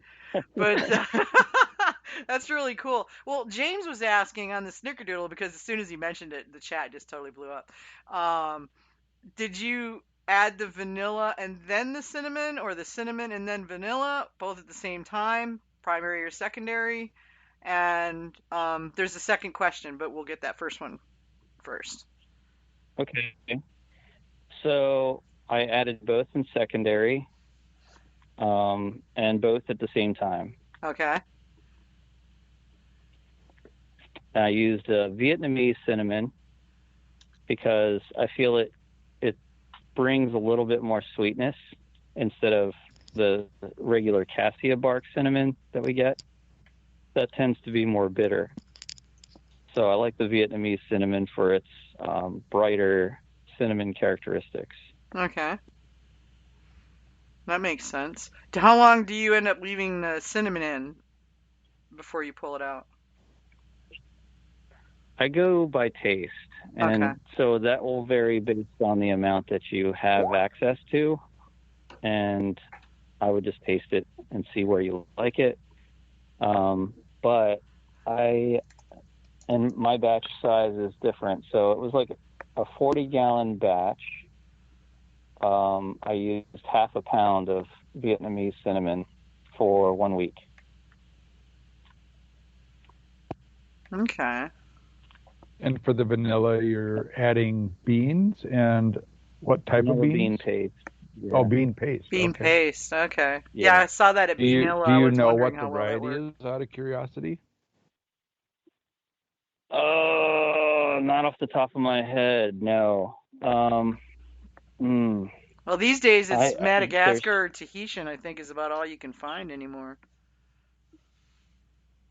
Yeah, and it was the paste I like because it gets a little more depth of character. Actually, it's almost like when you're aging it on the husk or the shell or the pod for a decent amount of time. It's not just the caviar that's added into that. I believe it's all ground up together. So I like that a lot. And who wants to sit there and like split open beans and like scrape them and all that crap, you know? I was just threw them in whole. Who has time for that? Who has time for that? Yeah, right? Well, at a commercial Right. level, that's certainly true. You could use a really good quality extract, though, but you have to make sure it's not imitation vanilla, unless that's your thing. You know, you could use imitation vanilla. I know Honestly, vanilla there are some extract places that work. There are some things that works better in. Oh, really? Yeah, I hate to admit this, but I have one kind of coffee that I prefer the artificial stuff to the real stuff in. Hmm. And in certain baking endeavors, it doesn't really matter because by the time you're done, you can't taste the vanilla anyway. Oh, yeah, that makes sense. Like, especially if you're adding it to accentuate a chocolate or something, Yeah, like bring out more chocolate flavor. exactly. Yeah, I can see what you're saying. Yeah, Snickerdoodle's dead easy to make. Wow. Yeah, I think I might have to. I might have to try that because I've got that meadowfoam maple honey, and I'm thinking that might work pretty good for something like that. And I got a whole bucket of it, so Oh, yeah. I can get a few meads out of it. You could probably even skip the vanilla on that one. I could, yeah. I mean, that's I figured I'd try it, see how I end up, and if I need to bring more vanilla into the picture, I can. But yeah, now you got me thinking. So crap. There's mead number 4. See what you've done, Willie? Oh my God. To brew list. Yeah, right. The to brew list gets longer and longer. So, James was asking. Just so you know, the chat is suggesting a sorry dice bubble for COVID times, or perhaps a 3D printed dice tower for the bartender to use for your endeavor. There you go. Oh, a dice tower. I like that. Yeah. Or like a sorry bubble That where would you keep it pretty pop thing, so drunk people aren't flinging dice all Oh, over the place. yeah. That's true. Contain your dice, you know. That's cool. Good Yeah. suggestion. Plus, it keeps them. You won't have to sanitize them between uses, you know, till the pandemic has passed. Weird the stuff we got to think about that we never had to consider before. Right. And you never know, if you look up sanitizing your dice, you might get some funny stuff on Google. So. Yeah, I imagine you probably get some pages you probably don't want to be looking at. So, yeah. And also, apparently, there are products for that, according to some of my gamer sites. Okay. But they're ridiculously expensive. Just use alcohol in a spray bottle. Yeah, I would think. So you have plenty of alcohol around. If you did that, you'd rub all the crayon out of your dice, because before the dice, you had to like use a crayon to like wax in the numbers. So yeah. We actually still have that set of dice in the cupboard because they're still unreadable. But yeah, if you're gonna get custom polyhedrals made anyways, you can not use crayon on them, I'm sure. Yeah, I'm sure they're better. Go stainless. Stainless is clean. Stainless is easy to clean. Yeah, you can just drop them in a glass. Have a glass of grain alcohol there. You can just plunk them in there and pull them back out. Labeled not for drinking. Yeah, have a little dice basket, and all the dice that are not used are in the basket in the alcohol, and it's like, pull up the little cup, grab your dice, make your throw, hope you win. And throw it in the dice tower. Drink the sanitizer. Yeah. Throw things in the dice tower, otherwise you end up with dice on the floor. Yeah. Experience speaking. That's hilarious. Yeah, I know, our geek is showing, deal with it. So you've got axe throwing at the main meadery, right? That just blows me away. Yes, I love it. That just cracks me up. I love it. Are you going to be doing this at Artifice as well, or is it going to just stay over at Meduseld? We are planning on having axe throwing there. That's so sweet. Cool. I think it's just a lot of fun, and it brings people in, and you have an activity you can do that one, people really want to try it, from everyone, like from kids all the way up to like 80-year-olds really love it. So yeah, it's great. And then, instead of just sitting there drinking and enjoying people's company, like who does that anymore? That's lame. You can get up and you can get them off their phones and throwing axes, man. That's great. There's actually a knife throwing bar around the corner from here. You got to love it, nice. Alcohol. Yeah, they're popping up everywhere. Yeah. I'm just having a hard time grasping this concept of knives or axes and lots of high octane alcohol. Well, there's just something about that strikes me. Well, I mean, we always go out with swords and alcohol, so this is actually safe. Isn't it attractive? Gosh, I shoot black powder weapons, and I go up and spend a whole weekend drinking and shooting Civil War weapons. It's a blast. Well, yeah, but that's out in the countryside where you're only likely to shoot the other members of your party. Well, no, you point down range, and we ran out of Yankees, so we just shoot targets now. But yeah, it's a lot. I get that a lot, and I understand. But a lot of these other axe places, they're BYOB, and so people are serving themselves, bringing their scotch and throwing axes. Right. Yeah, they're drinking whatever, and no one's monitoring their drinking. At least at our place, you have to be served by a trained professional, quote unquote. Right. And then we even have a coach that's there with you the whole time to coach you on how to throw. Cool. So if they don't think that you're safe, then you don't throw. Now, that's only happened less than a handful of times. Mm-hmm. And most people know, like they'll get up, they'll grab the axe, and they look at the wall. They're like, man, am I really about to do this? I don't know if I should be doing this. I've had 2 people put the axe down and say, no, I'll wait. I only had to take the axe away from one person, and that was after his first throw almost hit the other target. So the target next to his. And he looked at me, and he just understood right away. And I was like, yeah, we're done. He's like, maybe next time. I get it. Yeah. The worst throwers that we get are actually women. Okay. Women softball players. Cool. Ooh. Because they have arms that, they're trying to murder the wall with an axe. I'm like, the women softball players, I'm telling you, it's like 80% of the time when a woman will throw the axe too hard. I said, did you play softball? And 80%, yes. Oh, yes, wow. I did. And I was like, that's crazy. That makes sense. Awesome. Yeah, actually, my my husband's grandmother was better. She has better aim at throwing axes than I do. Because we brought her throwing axes out to the cottage one time, and her aim's better than mine. That's great. Yeah, she was almost 90. By and large,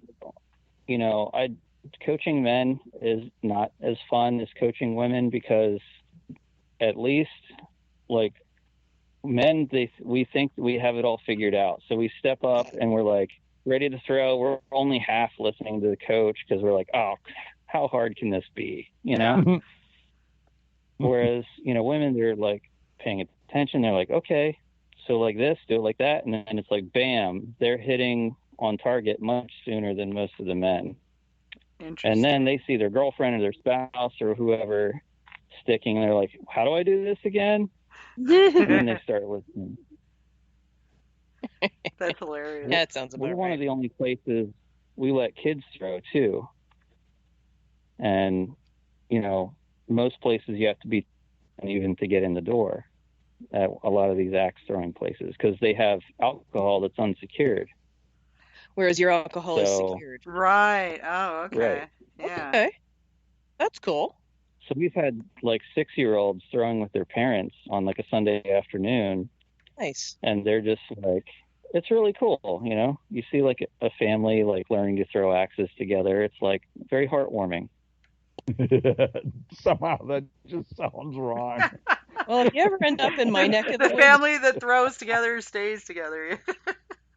if you ever end up in this neck of the woods, right after Halloween, the first Saturday after Halloween, when we're not plague times, we do a pumpkin massacre, and we generally have archery and axe throwing and pumpkin massacring over top of where I plant my garden, so it gets lots and lots of pumpkin mulch. But we usually go through a couple of truckloads of pumpkins every year, Oh, that's hilarious. and Ooh, plenty of wow. alcohol, and everybody brings something for the table for potluck, and whole table full of different weapons to try on pumpkins. My favorite's That's my bush hog. awesome. Yeah, we have a lot of fun. So like if you're ever planning on being up in Ottawa area in November, Cool. look me up. How about a pumpkin trebuchet? Oh yeah. We don't have enough room for that. However, we do actually have a trebuchet in the shed. But Yeah. the property's not quite long Well, enough of to not course harass you the do. Now, if you want to see the ultimate trebuchet, it's the Flaming Peep trebuchet. We did that one year at a Ren Fair, and I kid you not, we had like 47 packages of peeps. So it's basically like a basketball-sized wad of peeps. Lit them on fire and shot them down the range at the state fairgrounds. God. We got in so much trouble I with the gotta fairgrounds suggest- people. They were so mad. They were, I you gotta can't suggest do that that. to Well, Oh, yeah, we can. It's fun. Look, it's great. Look at it burn. I'm And sure it there's stinks, liability too. issues. Oh yeah, yeah. Well, I mean, come on. It's like a basketball-sized wad of burning sugar. What could possibly go Oh, wrong? boy. Yeah, right. That's exactly what we said. What could possibly go wrong? Light it, dude. Oh, Send it. it was fun. We almost got kicked out. We almost got kicked out of the fairgrounds for that one. Mhm. So yeah, I that was. actually got the fire the trebuchet once at one of our Ren fairs. Well, okay, medieval festivals. We don't really have Ren fairs, but yeah, that's a whole bucket load of fun. It is. Well, they have a pumpkin They sound murdering like fun. contest. There's a pumpkin shoot down. I think it's in Maryland, and this has actually been on national television. It showed up like on the History Channel or something, and some friends of mine were involved with it at the time, and people make these giant like pumpkin bazookas, and it's pumpkins for distance. So there's people with like giant slingshots and people with giant like 20-foot long pumpkin bazookas, think potato gun on steroids, and I mean just all kind of, they're shooting pumpkins like 3/4 of a mile. It's like battleship level pumpkin guns. I mean, it's just like, all right, downrange. It's hilarious. Go look. I'm pretty sure that it's on YouTube if you ever want to see the pumpkin. It's called the Pumpkin Chunkin', and it was hilarious. It's so much fun to watch. I don't think they're doing it anymore, but James Michael saying air cannons. Yeah, there was air cannons. It was hilarious. I want to know, how do they keep the pumpkin from disintegrating inside the barrel of the thing due to acceleration? Well, and it's funny because they actually have a whole discussion about how they choose their pumpkins. Like Okay. what variety, and they have to be certain denseness so that they'll hold together and make it down the barrel of the gun so that they can go the 3/4 of a mile. So it was really interesting because that was my question too. It's like, okay, potatoes hold together well, but pumpkins. Sure. So yeah, it was pretty interesting. Avocados would be fun too. They'd be what? Avocados would be pretty fun. Yeah, they would, but avocados are so expensive. Yeah. I prefer to make so guacamole. what you do is you get all out the of little them, decorative gourds. There you go. You get all those little decorative gourds afterwards. We used to do gourd baseball. Man, we're off in the weeds now, man. Don't use an axe for that, because then you end up with it in the face, because the way the axe splits it sends it right at your face. Oh, But swords are fine. yeah. Oh, yeah.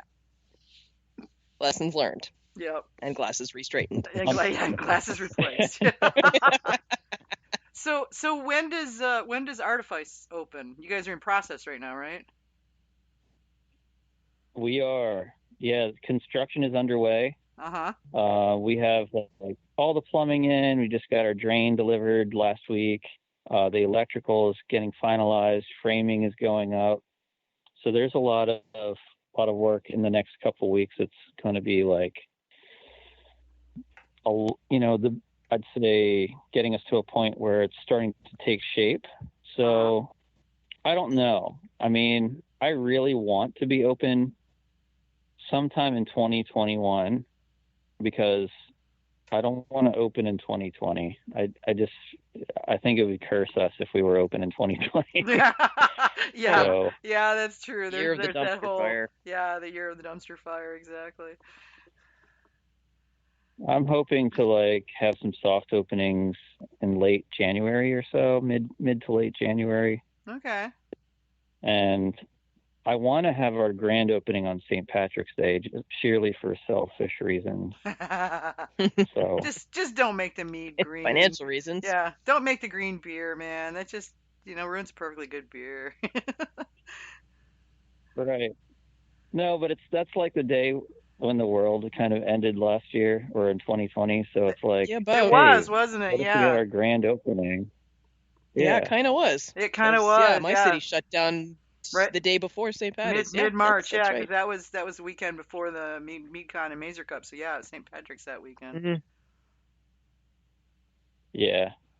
So if we could be like, hey, here we are a year later, we're ready to serve you, and let's be about it, But I'm hoping that that's kind of the arc of what happens. So we're going to be starting our beer production sometime in late December. Okay. And we're going to be brewing our asses off, trying to set back stuff into barrels, as well as get stuff ready for the taps. Okay. So lots of fun. Yeah. And then the mead making. Yeah. Lots and lots of fun. It sounds like it. And the whole restaurant aspect of it, that's exciting too. Yeah, you'll have to be developing menus. Are you going to be doing specific pairings or mainly just sort of here's the menu, these are the things we've got, order what you want? Yeah, the intention is to have a suggested pairing, Uh-huh. But also have specials.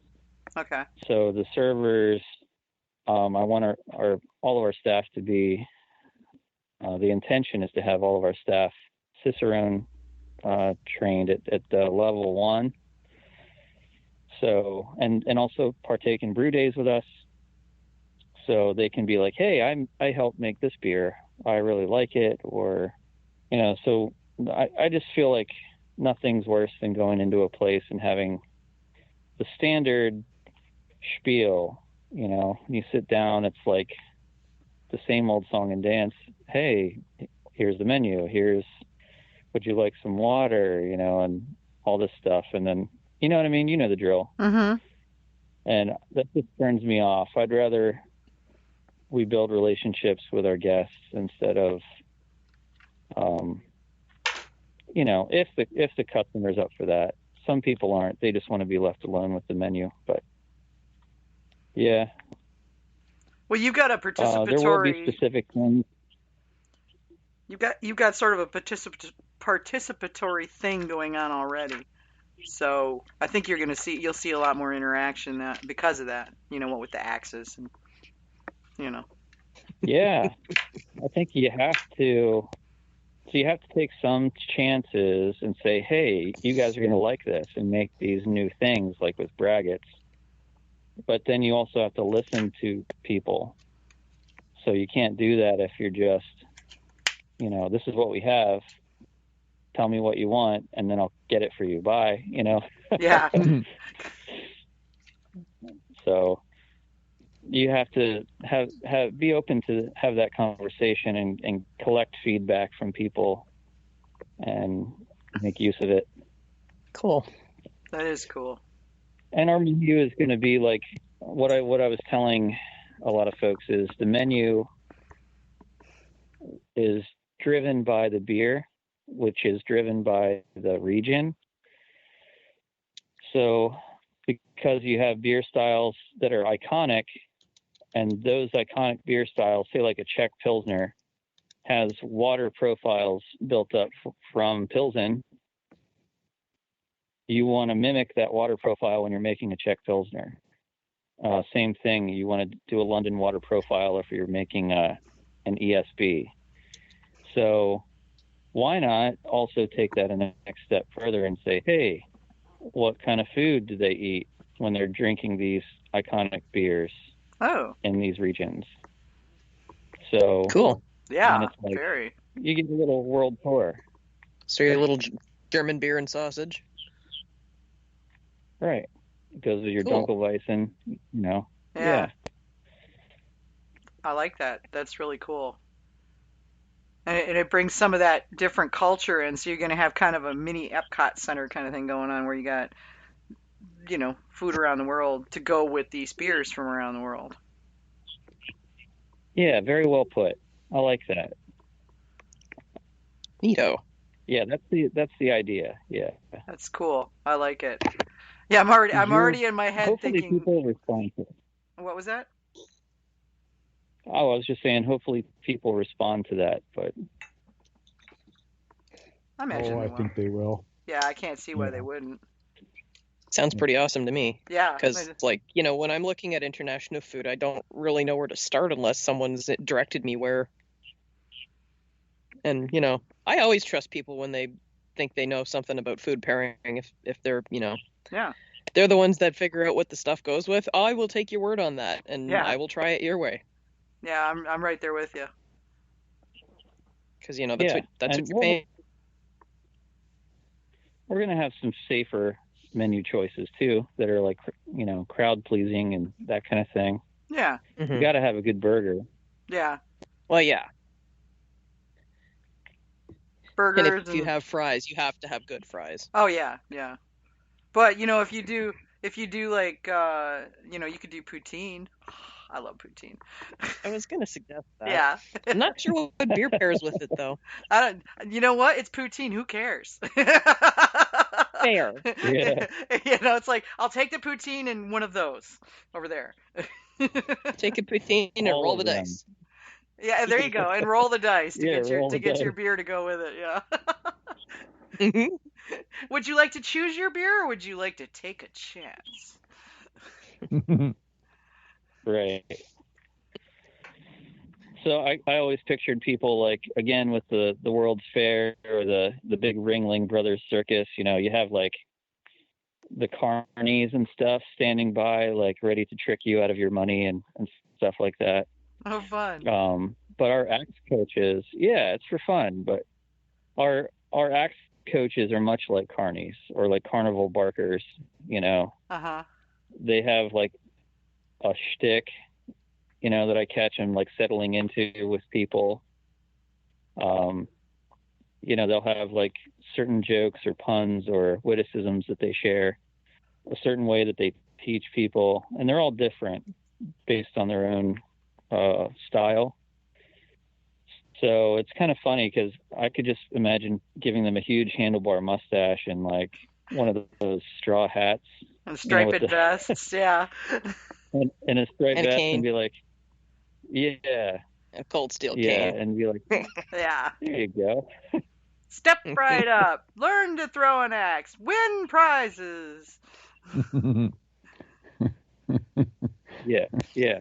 Lose weight. Yeah. Our bartenders can be like soda jerks, snake oil salesman, combined or something like that. Do the whole carny vibe. Oh god, that would be fun. Yeah. You could set up a booth on one side, you know, like up against the wall that has the milk bottles that you're supposed to try to knock them down with a baseball, and you know. You could certainly do that as like a theme day or something like that if you didn't want to go full boogie into it. Yeah. For permanent. But there's a lot of possibilities. You know, do carny weekend or something. Yeah, there's a lot of possibilities with that vibe. It would be fun. You're right. Doing a couple theme weekends or something would be a lot more appropriate and a lot more manageable too. Yeah. Because you don't want to get too corny with it, you know. Yeah, because I mean, it could get tired after a little while. Yeah, Yeah, you can just, put the absolutely. occasional cup of crayons around, for a snack and see if anybody gets it. Hey, I've been waiting the whole show to put that in there. I have too many Marine friends. I'm sorry. yeah.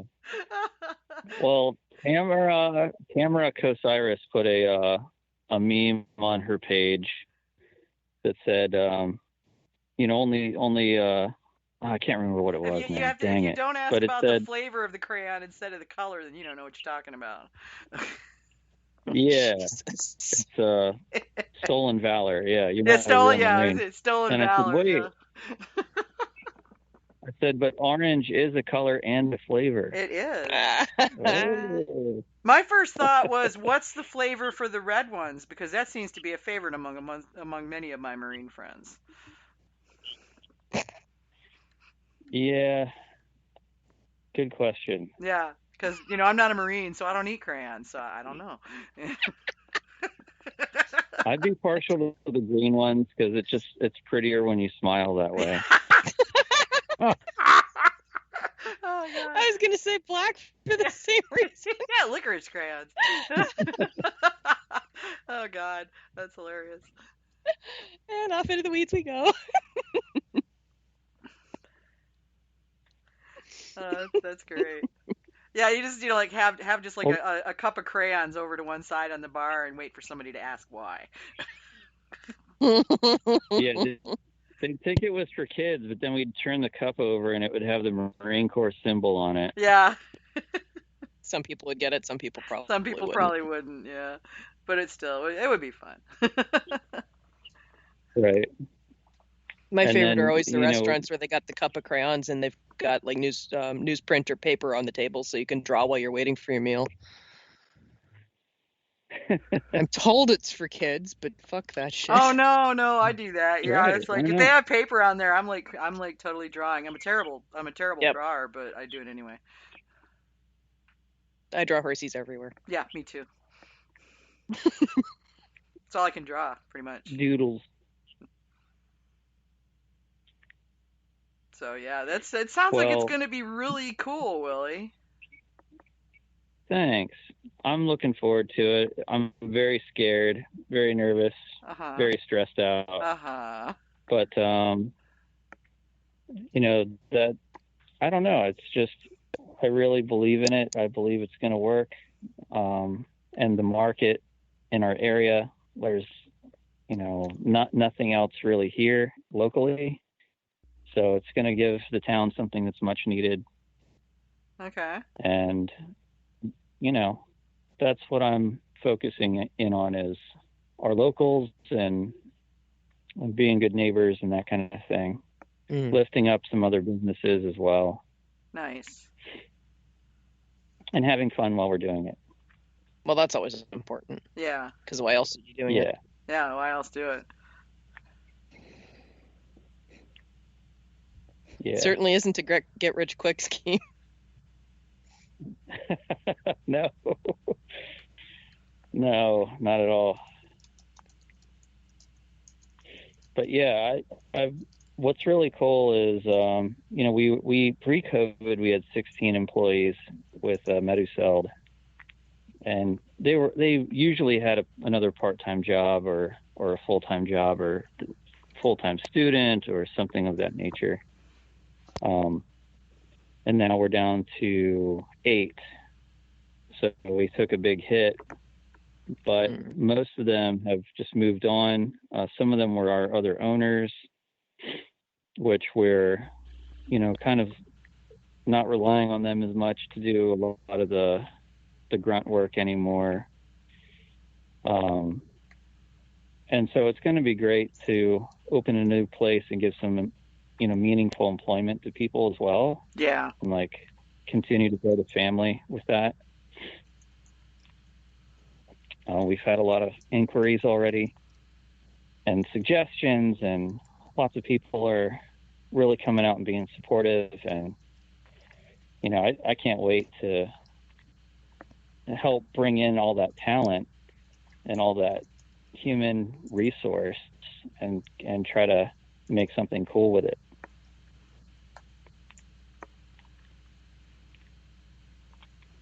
Sounds like you're gonna have a lot of fun when this opens up. It does. Yeah, I hope so.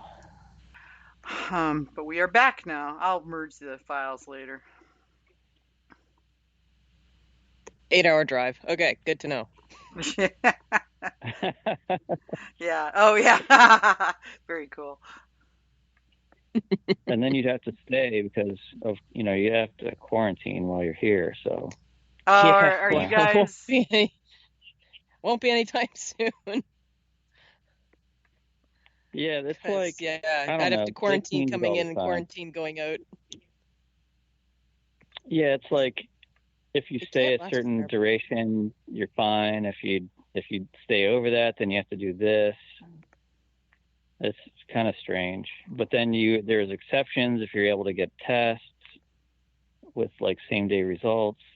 So Yeah, there's I a lot don't of even. weird stuff.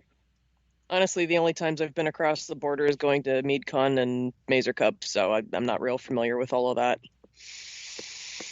And everything's probably going to change by the time I would actually be in a position to do it. So once COVID's over, though. Yeah. Right. If COVID's ever over. Yeah. Yeah, who knows? I heard they're working really quickly on vaccines, so sounds promising. Cross fingers that, it all comes together. Yeah. That's the thing. But this is really cool. So, you guys are open at Meduseld. What are your hours? Yeah, we're open there Wednesday through Sunday. We have a farmer's market stand on Tuesday that we sell bottles of our stuff at. That's a 12-hour market on Tuesday. Okay. Really cool market. And then if you come to our place in downtown Lancaster, it's Wednesday through Sunday in the evenings. Saturday and Sunday we're open at 1. We close at 11 on Saturday and 6 on Sunday.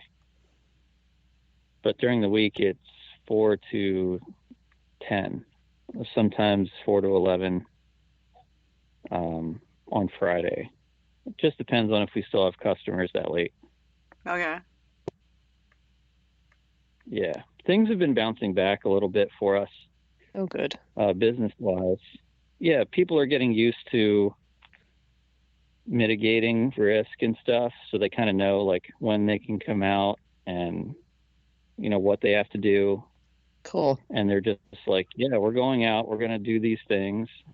Yeah, we have to wear masks, we have to buy a meal to drink anything. And it's kind of a pain for us and our staff to do that because we're not set up there to do all those things like meals and whatnot, but we're making do. That's a rule there. Okay, that's interesting. Yeah. So we have these huge quarter-pound hot dogs. Oh God. Nice. That's a meal.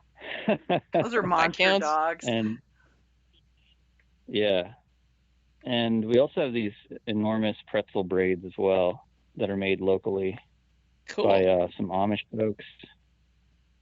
Yeah, they're delicious. I mean, you can't go wrong with pretzels. I mean, big soft pretzels. No. So we do that, and then we do cheese plates. So you get 3 choices, or you can bring in your own food. We don't really care. Order a pizza from across the street, go get it, come back. Everybody wins. Nice. Yeah, that's a good way to support local too. The majesty of the democratic system. What the heck is that? I don't know where that came from. Pretty sure. Well, it's gone. Yeah, pretty sure it's not me.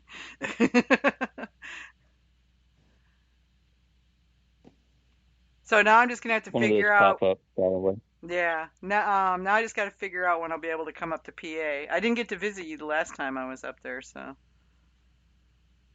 I know.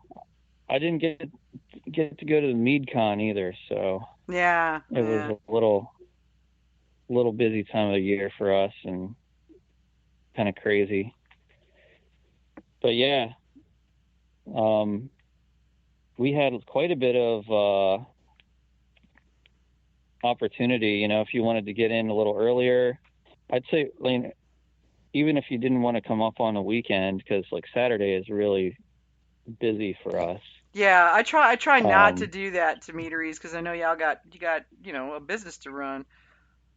I try to come up when it's slow. Yeah. On slow days. Yeah, Wednesdays and Thursdays were pretty slow. And we do have our regulars, and we have folks that are part of a membership for the axe range. Oh, so cool. they come in and just they pick up the axes and they just throw. Yeah. So they're like, we'll sit down and let them do their thing. So Wednesday and Thursday are pretty chill for us. Every once in a while, we get like a corporate event or something that comes in, and you'll have like 20 people descend on us at once, and that's fun. Sometimes we get a drunk bus in. That's kind of strange. The Santa Stumble last year, oh my gosh. There's this big citywide event. It's basically a big bar crawl. Right. And we have people in big Santa hats and stuff and ugly sweaters walking around. And I think we were one of the last stops. Oh, so you got the people that were already 3, 4, 6 sheets to the wind. Yeah. And then we're trying to explain to half of them what meat is. Right. And they're just like, what? Yeah. Meat? Well, do you smoke it? I got the meat question today, actually. Oh, yeah. Get the meat question regularly. Mm-hmm.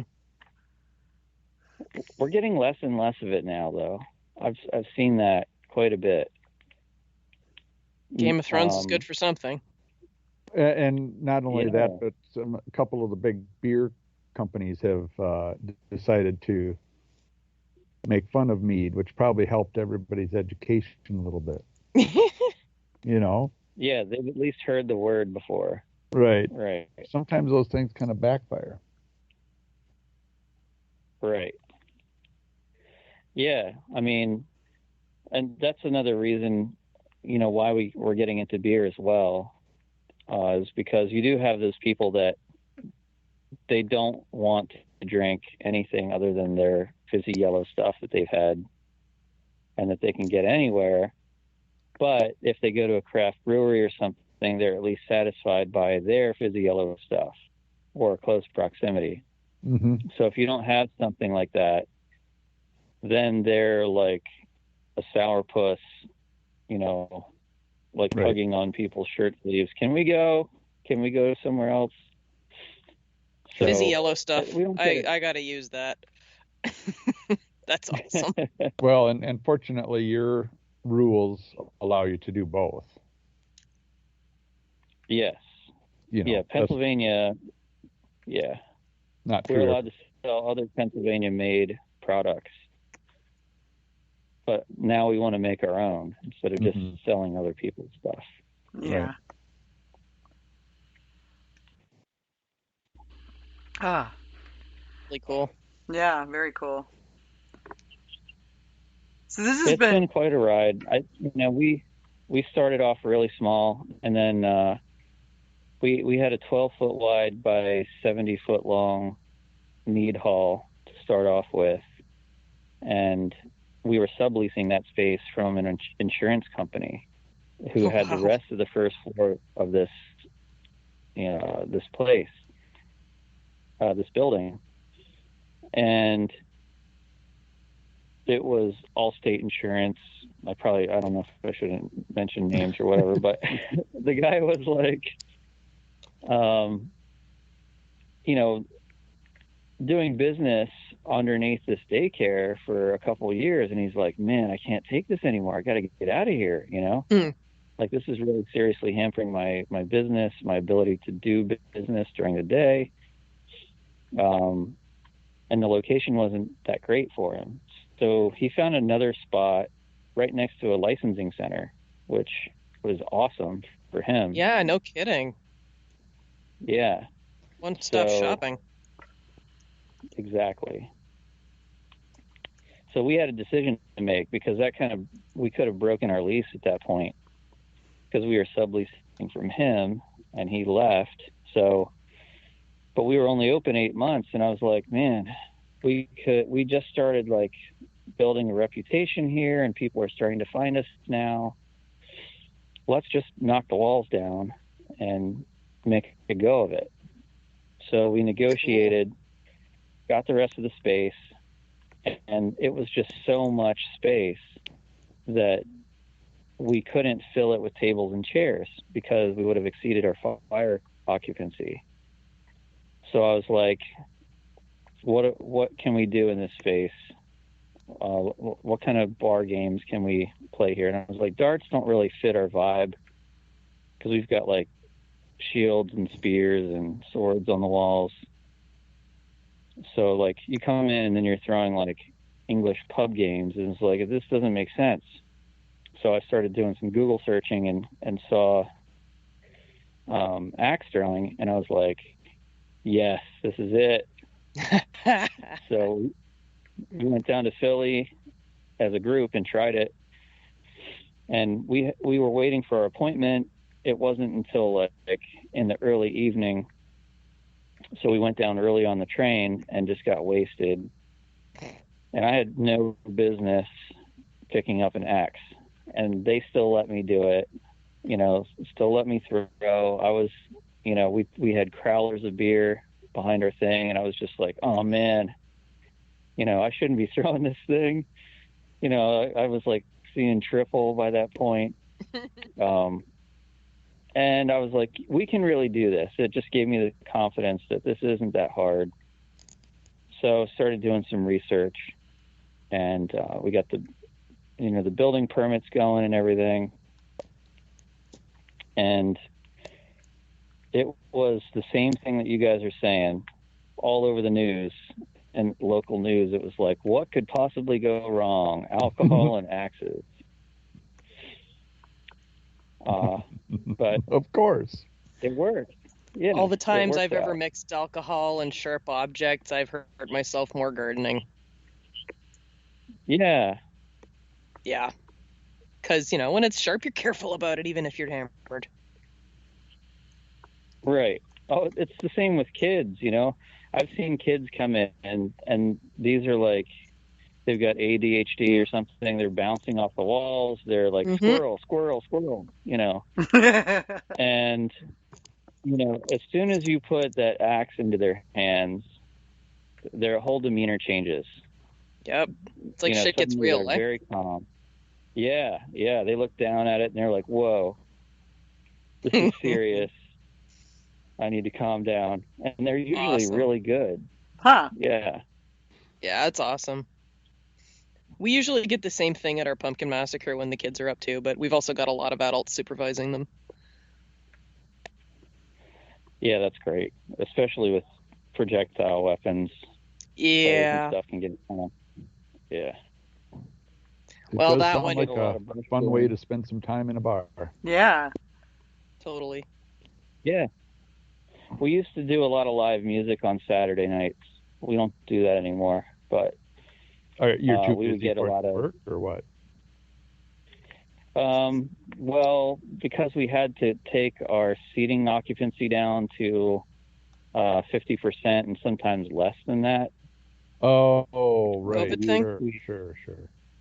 Yeah, the whole COVID thing. It doesn't make sense to pay for a band to come in anymore. Yeah. Because we don't need to fill seats. We don't have a problem filling the the limited seating capacity that we have now. So the problem is getting people to leave after they're done. Right. You don't have to go home, but you can't stay here. Yeah. Hey, we're glad you came and had a great time with us. But, if you're not spending any more money, now would be a good time for you to please kindly get something to go, and then we'll see you next week, Yeah. Yeah.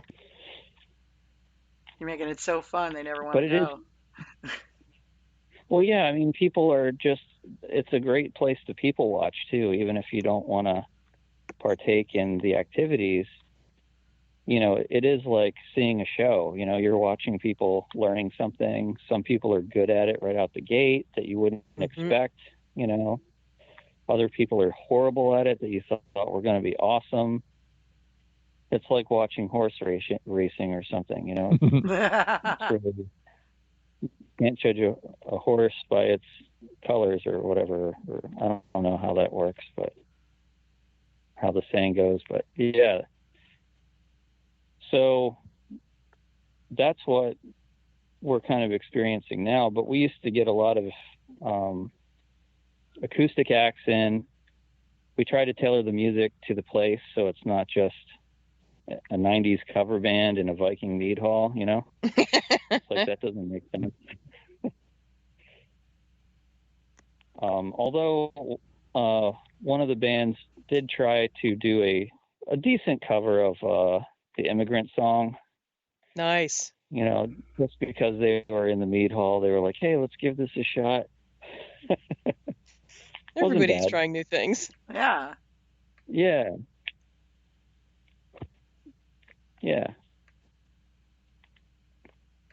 That's really cool. I'm so happy that it's going well, and especially that you managed to come through the worst of this hoo-ha with the pandemic with, if not flying colors, then you're still standing strong, Yeah, thank you. Yeah, I appreciate that. Yeah, I'm very humbled to have made it this far, and to have a new project coming up like this is kind of crazy, insane maybe. But I gotta have a feeling that things are going to go back to some semblance of normalcy soon, and if not, then we'll just adapt to it. Business everywhere has to adapt, so that won't be any different for us. Well, you're a Marine. Improvise, adapt, overcome. That's right. Yeah. Thanks for the reminder. Yeah. That's what it's all about. I'll call you up next time I need a pep talk. Hey, Vicky, tell me again. What was that? Yeah, I need somebody to poke me again. Yeah, I need somebody to do that to me. I find myself falling into the ennui of, what month is this? It's just been. It's Blur's Day, the 11th. I don't give a fuck anymore. Yeah, pretty much. Year of dumpster fire. Yeah. Yeah. It's just, yeah. Yeah. Blur's Day. Yeah, Blur's Day is exactly it. All Blur's Day. I like that. Yeah. She's been saying that for a while now. Yeah, I got a pen pal, and we both sign off all our letters with Happy Blur's Day. Because she doesn't work, and I work every day, so it's all Blur's Day. Yeah.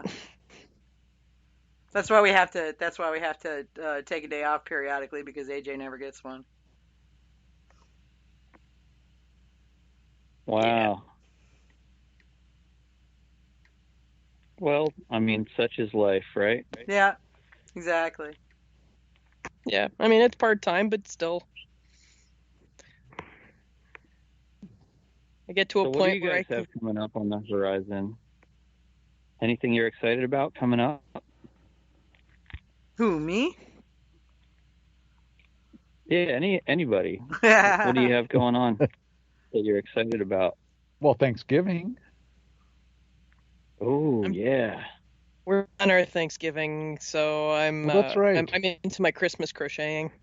Okay. I'm gonna be sitting in the middle of a field waiting to kill a deer on Thanksgiving. And Remembrance Day's tomorrow, so yeah, we're gonna go play Spot the Snipers. That's what you do when there's a big thing going on downtown. You play Spot the Snipers. They're usually hiding behind the gargoyles on the tops of the old buildings. I guess that's What? a good place. If you're going to be sniping, that's a good place to do it from. Yeah, I'm spending Thanksgiving weekend. We'll be going up to hunt camp, hoping to get my first deer. Cool. And yeah, and there's a whole bunch of people that are going to be up there, the rest of the hunt club people, and so we'll have a potluck. So that'll be cool. And so sort of a Sounds friendsgiving. awesome. Yeah, yeah. And then most of December is going to be trying to That's catch up on my mead list. I'm not really going anywhere. Cool. What are you taking to hunt with? 12 gauge. This place Nice. they hunt with slugs, and they hunt with regular buckshot, and they only have rifle. In North Carolina they get to run dogs for deer, which I'm from Michigan, and to me the whole idea of running dogs with deer is just not right, but that's just the way they do it here. So but yeah, I mean, I decided I wanted to I don't know, that I wanted to try hunting, see if I could do this. I mean, I'm a good Cool. shot with a I'm gonna- gun, I mean, I like to shoot, but I mostly do target shooting, I haven't done any actual hunting, so. Have you been watching any YouTube videos on how to brush up on any of that? Or Well, I mean, we're going we're going to be there early, before we actually start hunting. I'll have a day where I can mess with the gun, and just because it's not I don't have a shotgun. I've got other guns, but none of them are appropriate for hunt clubs. So yeah, I'm going to go up there and make sure I'm comfortable with it and everything, and that'll be good. But yeah, I mean, I know how to shoot. My husband knows how. He's gotten lots of deer, so he's going to help me figure out the whole what you do with the deer after you shoot it part. Well, hopefully he just takes care of it for you. No. If I'm going to shoot it, I'm going to clean it. That's part of the deal. It's the Okay. thing. I got no problem with that.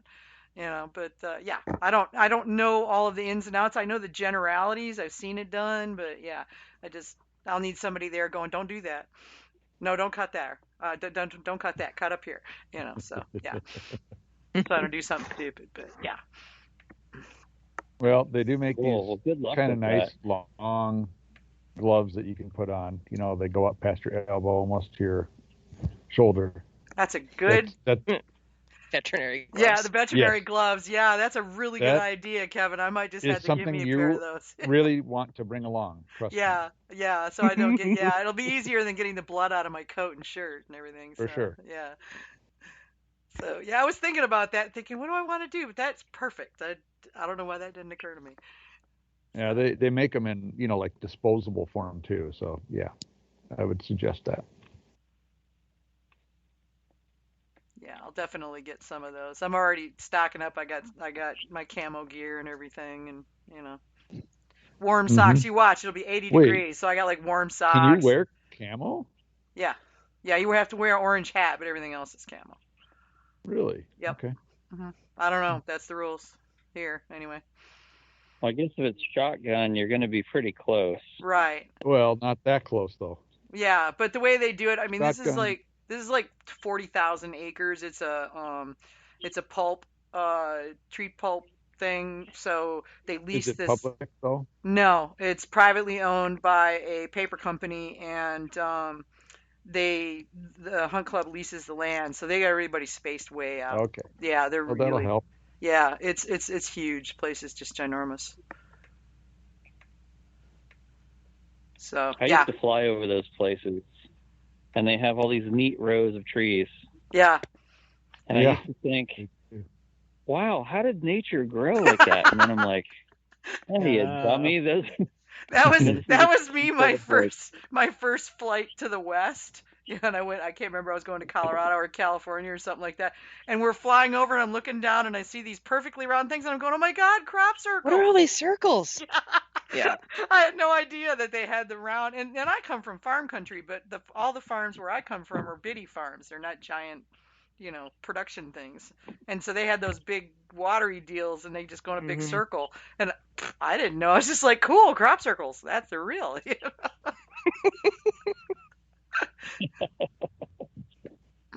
Yeah, I didn't know either. Yeah, it cracked me up. It's like when you fly over England, everything's got walls.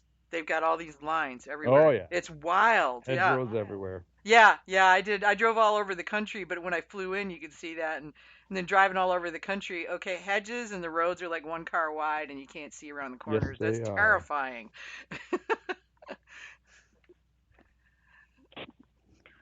But Yeah, there's nothing quite like backing down along a cliff on a one-lane road because there's a truck coming at Someone you. coming down. Yeah. Mhm. exactly. Oh boy. So we've kept you for 2.5 hours, Willie, and you're East Coast like me and AJ, Well, so not even an hour behind like Kevin. So Right. but I'm yeah, thrilled. thank you very much. Oh, Yeah. and thank you. I Oh, really thank appreciate you you. Thank coming you. on. And it's been awesome. I wanted to hear more about what you were doing up there. So I'm excited. Once we get to the point where travel is easier again, and I don't have to live in Pennsylvania for 2 weeks if I want to come up, I'll I'll come up. Nothing against PA or anything. It's just can't afford 2 weeks of hotels to Oh, come on, you've decontaminate. got an RV. It's fine. Yeah, well, I'd have to pull the RV up there, and I really don't want to do that. I'd rather just drive up and hang out. Yeah. Car's got a big trunk. Yeah, I can fit lots of mead in there. I think there will be a lot of people traveling around after this, Yeah, I think getting so. out and going to see things. Yeah, I think so too.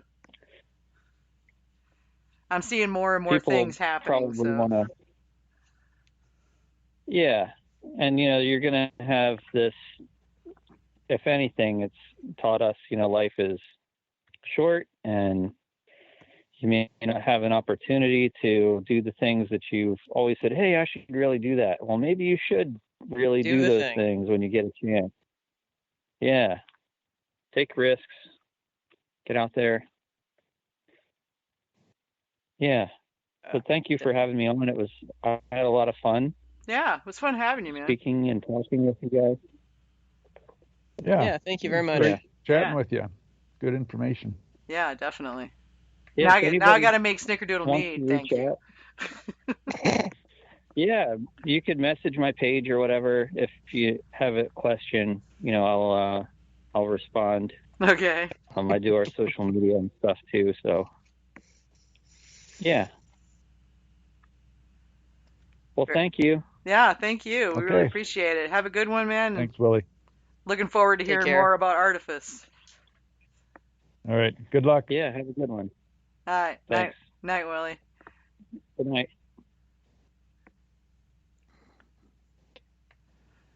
Okay, So we've got a few events coming up.